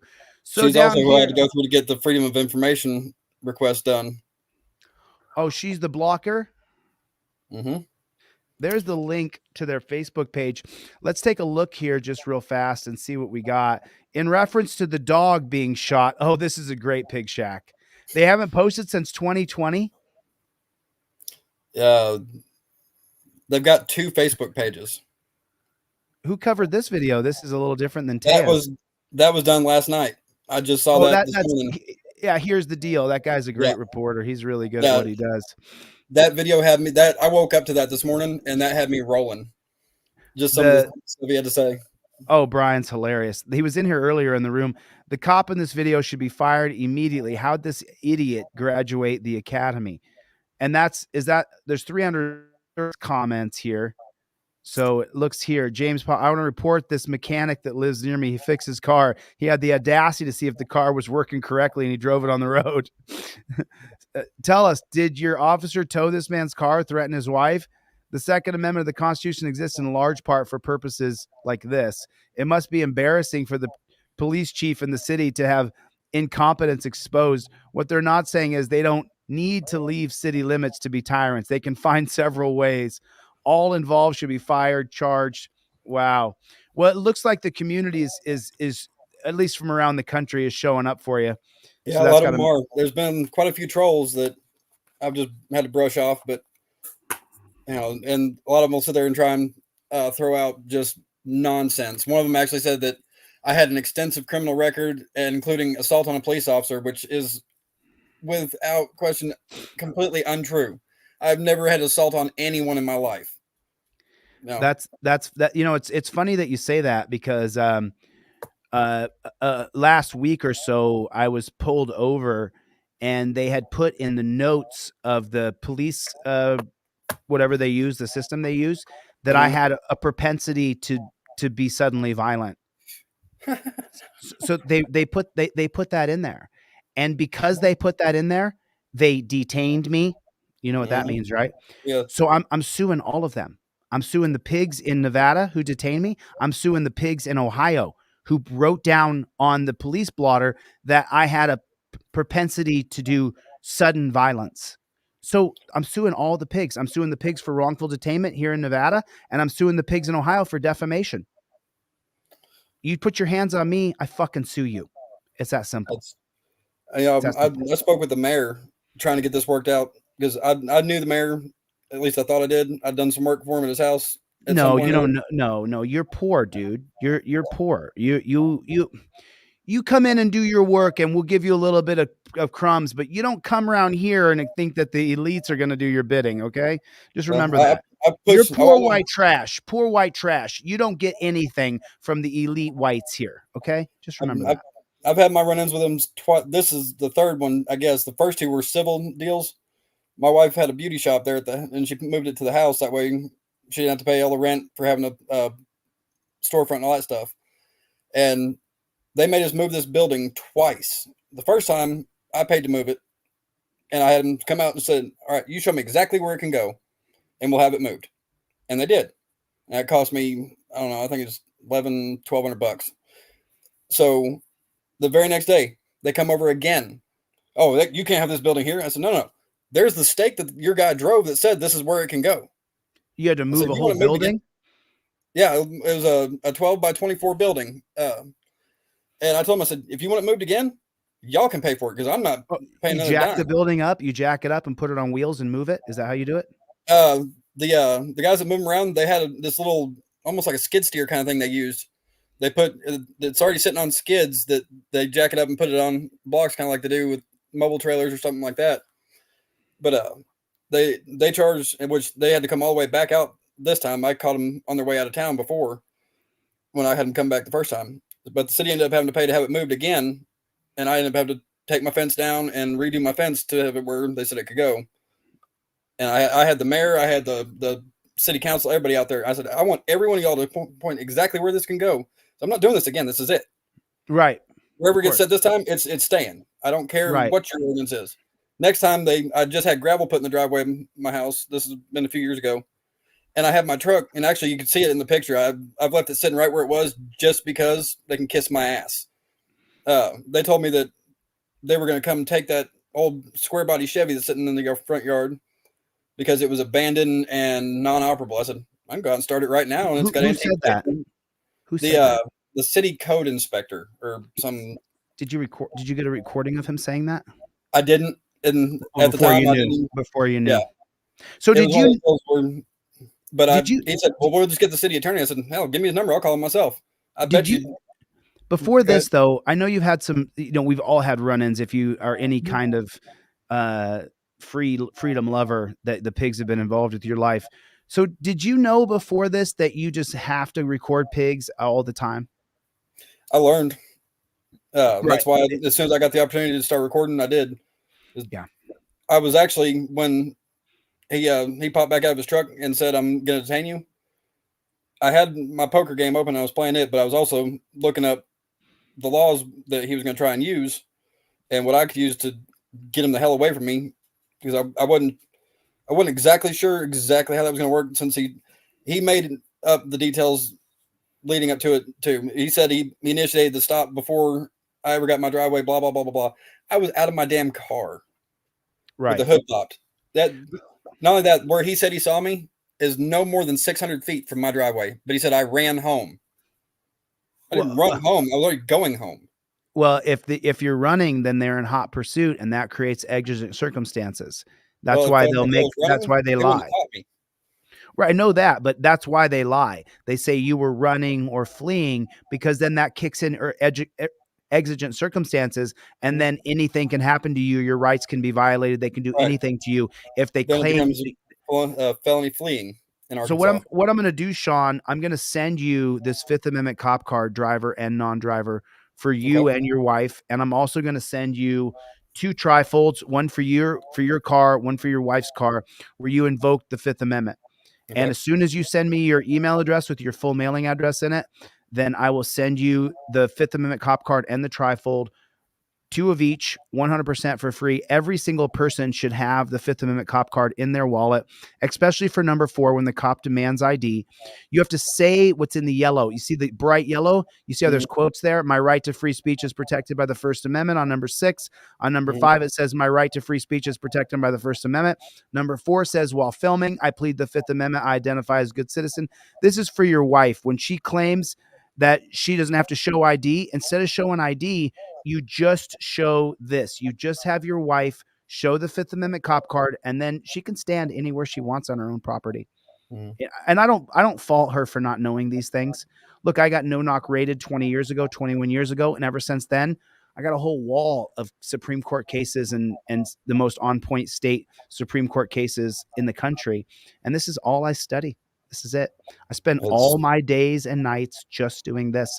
When I saw your video, I couldn't find your channel, so I was showing Taya's video. God bless her for showing it, Brian for showing it. And I hope that we can help you. I hope that we can help you. I really hope so too. That's what I was hoping by getting it out. And when I got a hold of Taya, and I was actually surprised when she got back a hold of me, because this entire time, everywhere I've turned that's supposed to be, the channels to get this taken care of or to get it remedied, I've been told the same thing. Everybody gets hung up on the traffic citation part of it, and they stop listening right there. Or they tell me, well, we can't give legal advice. Well, I'm not asking for legal advice. I'm asking for legal education. There's a big difference. I'll do the work. I can do the work myself. I have no issue with that whatsoever. I actually like it. I like learning it, because that makes me a little bit more smarter, a little bit more prepared, and a little bit more able to help others if I can, or to protect myself and my family. That's been me my whole life. I get tenacious when it comes to learning stuff, and I don't stop. I can't tell you how many nights I've stayed up and got 2-3 hours of sleep and back up and doing it again, doing this and just researching different case laws and different codes. I've read the Arkansas State Code and the Administrative Code so many times that I can just probably damn near recite it. Right. That you know, it's funny, because when I first started studying constitutional law in 2002, and I remember, yeah, that's when I started studying constitutional law. And, I used to call myself a constitutional law researcher. I used to say I was a junior researcher, and then I did a bunch of channels with lawyers, a bunch of, how they have the panels. So I went on panels with different groups when I first started on YouTube. And pretty soon the lawyers started telling me, you are the foremost constitutional law scholar that I know. I've never heard anybody say what you do. So what I'm saying is that if I'm able to garner that amount of respect from people who went to law school, you're just starting your study. Within 5 years, man, you could easily know as much as I do, more than I know. You could know as more than these lawyers know. You just have to be willing to study consistently. You just have to be, every day. My superpower is reading, and I read for hours every day. I spend most of my time actually reading. It's caused my eyes to go a little bit bad. So mine too. I've got my glasses around here somewhere that I usually wear when I'm studying and reading, and I've actually gotten in the habit of letting whatever device I'm using read to me. oh yeah, I do that a lot now. I have an app now. I take a picture of it and it'll read it to you. Yep. And then I do a lot of audiobooks as well. Like I do just too. I just listened to Injustices Again by Ian Millhiser, because I was doing my prep for constitutional law scholar teaching. And so I just constantly am listening and learning something new every single time. I never stop. I don't ever stop learning, ever. Never stop putting it out there, ever. Every day I come out here and say, if you can't afford my card, I'll give it to you for free. Every day I just keep putting it out there. And it looks like that's what you're going to be doing now for a long, because these pigs now, they're going to target you. Oh, I'm fully expecting that. And I invite them to bring it on. Especially now that you came on my channel, the trolls will call those pigs and say, oh, Sean was on Chille's channel. So now you got to have that dash cam rolling. And the moment you see a pig, I saw how you were recording slickly, but let's get rid of that. When you record a pig, you record them just like this. And I would have in that instance, but I was still in cuffs. Right. You were in torture cuffs, and this guy could have taken you off to the dungeon for no reason. And I have no doubt in my mind what was fixing to happen. I've been in my share of fights in my lifetime, just like everybody else, teenager and whatnot. When the second officer arrived on scene and he was sitting there, me and him were going back and forth about me being detained and being put in handcuffs. The second officer started making a show of pulling on his leather gloves. And I knew right at that moment what was fixing to happen next. Murder gloves. This is my enema glove, and this is my frontal glove, and this is where I'm going to stick my hands up in your crevices, and this one I'm going to stick my hand up your ass, and this one's fingers are going to go up your nostrils, and I'm going to put my fingers in your mouth with this hand, and it's just. I figured the next thing I was fixing to hear was stop resisting, as I was getting the shit beat out of me. And I thought for a split second about going ahead and taking it. I don't think I could have. I didn't want to actually catch an assault on a police officer charge. The first rule is do no harm. So do no harm to yourself. Do no harm to others. What I'm saying is don't go to violence. They want us to go to violence. They want you to fail. They want you to start swinging. They're prepared for that. They have all the weapons and militarization in the world. That's not how we're going to beat them. I mean, they tried to provoke me over and over and over again, and I wouldn't let them. If there's an all-out revolution, then we can beat them in a violent war. But I don't want to be a part of a violent revolution. I don't want to see my friends and family die. I don't want to be a target for some moronic troll who was a pig his whole life. It's like, I can't wait to shoot Chille. It's just I don't want to go into. If we go to any kind of physical violence or a war, then we failed. We failed to get it done diplomatically, and we allowed these jackboot thug pigs to pull us into this absolute tyranny. Now, if a city like Atlanta, where they're trying to build a gigantic cop city, if that place went into a fiery revolution against the pigs, I wouldn't be surprised at all. I mean, I don't want to be a part of it. I don't want to shoot or kill people. I don't want to hurt people. I don't want to do any violence. But if they did happen to do some stuff and all those those pig shacks got burned to the ground, I don't endorse it, but I understand it. I understand why that would happen. I understand why they would burn Cop City to the ground. I understand why. I'm not saying to do it. I'm not endorsing it. I understand. No, but they're provoking it. If people don't understand what provocation looks like, and just pushing people's butts and pushing people's buttons until they won't take any more. That's right. All I gotta do is look around. It happens every day. I can't tell you how many comments I got from people saying, "Oh, you were way calmer than I could have been. I would have done this, that, and this." And so, no, I knew from the outset what was fixing to happen, and I knew what the path I was fixing to walk was. I'm not going to make my walk any harder than I have to, because they're going to make it hard for me. That's their job. That's what they get off on. I'm going to just disappoint them at every turn I can. They don't control me. They don't control my emotions. They don't control my reactions. I do. I don't allow other people to control my emotional responses. Well, if you do, then you're going to get jerked around like a damn, like a right. kid.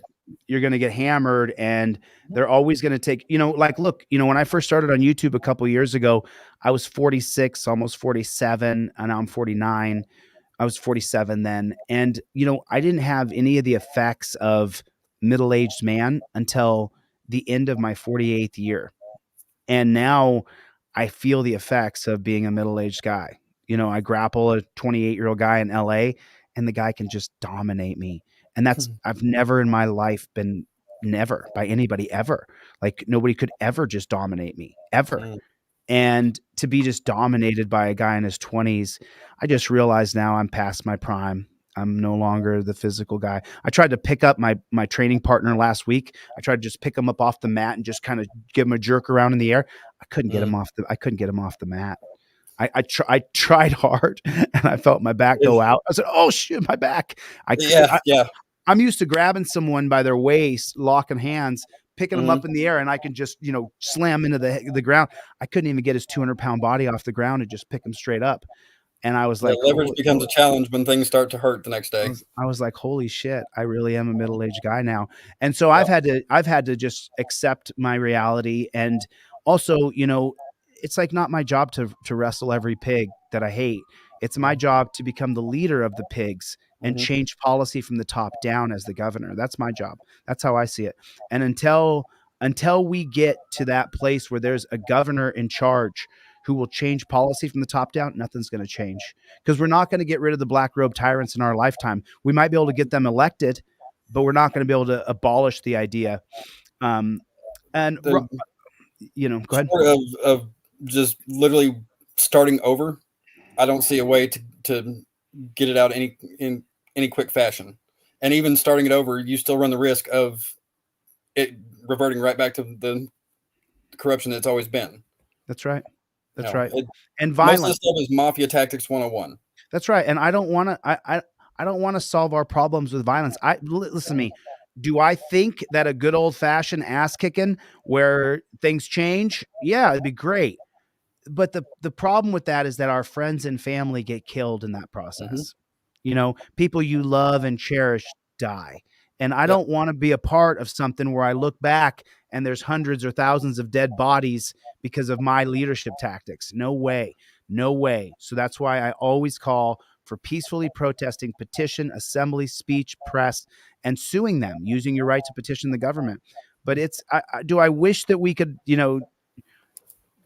just wipe out every cop shop in America if they could just automatically just be disintegrated? Yes, I do. I can't stand any of them. They created dungeons all over this country, and they create the dungeon where, you can't even go near it or you're a threat. You're going to try to break into the dungeon and get the people out of the dungeon. No, you're not. Nobody's going to try to break into a dungeon.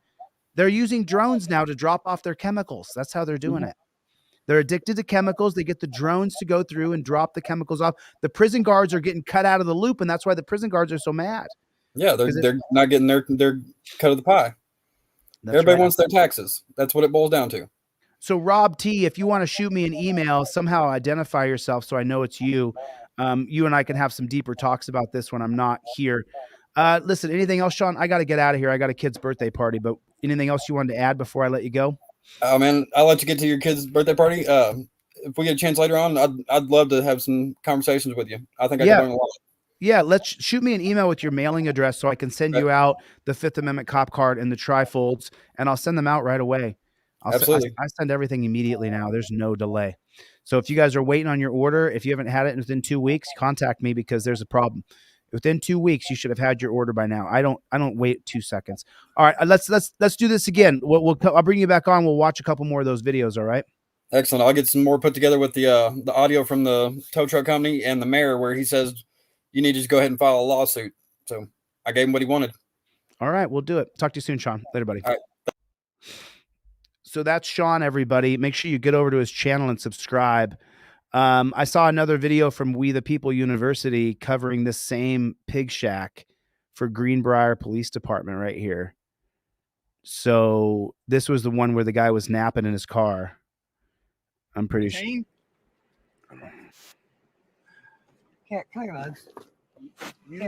Can you guys see what I can see? I guess I could just go. So this is from We the People University. He showed this video. This video is 3 months old. I'm not giving it, man. I have not. Get him out. Step in the car, sir.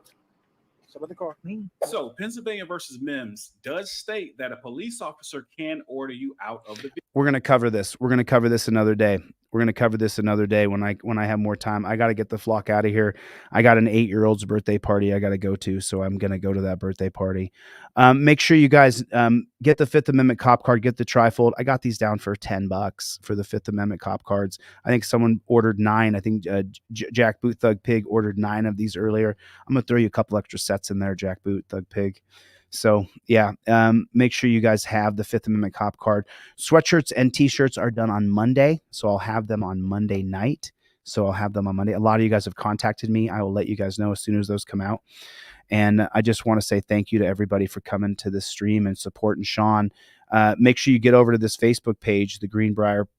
I'll drop the link in here. Make sure you bash these pigs. Make sure you go to their Facebook page, which is a public entity. So I'm not sending you anywhere that's wrong for me to send you. Make sure you get over to that Greenbrier, post this video so they can see Sean talking himself. I'm going to get the flock out of here. Clown Patrol, thank you for coming. Beware of the night. I hope that you do order 17. I'll give you far more than that. I just want to get them out into circulation. Wanda Meese, always good to see you. Soy Leal, always my pleasure. Jack Boot Thug Pigs, good to see you. Dave, thank you for your contributions today. Mark, thanks so much. KT, got nothing but love for you. Alan Hub, I'll have your short video ready to go tomorrow. I already cut it once. I'm going to recut it again. Alarcia, I'm glad you're back. Good to see you, hon. GMA, it's good to see you. How is everybody? Thank you so much. Teneblis, thank you so much for coming. I appreciate it. Some guy, you were here. You always add to stuff. Gloria, Lenny, thank you for coming. I super appreciate it. Mr. Bones is here. What's going on, Mr. Bones 420 Nation? Chris Boudreau had a lot of great stuff to add today. Canton Hall of Shame. I saw some of your things. You should email me some of that information so I can cover it on another video. I'd like to get into that with you. I saw your comments, but I'm just trying to stay as focused as I can. All right, I'm going to get the flock out of here. Thanks for coming. I super appreciate it. To my mainstays, Gloria, Chevy, Mikey, Greg, KT, Special Ed, Andrew, Unisex. I got your trifold and Fifth Amendment cop card shipped off day before yesterday. You should have those very, very soon. Thank you all for coming. I really appreciate it. Jim, always good to see you. I'll see you guys on the next one. Later, Gators.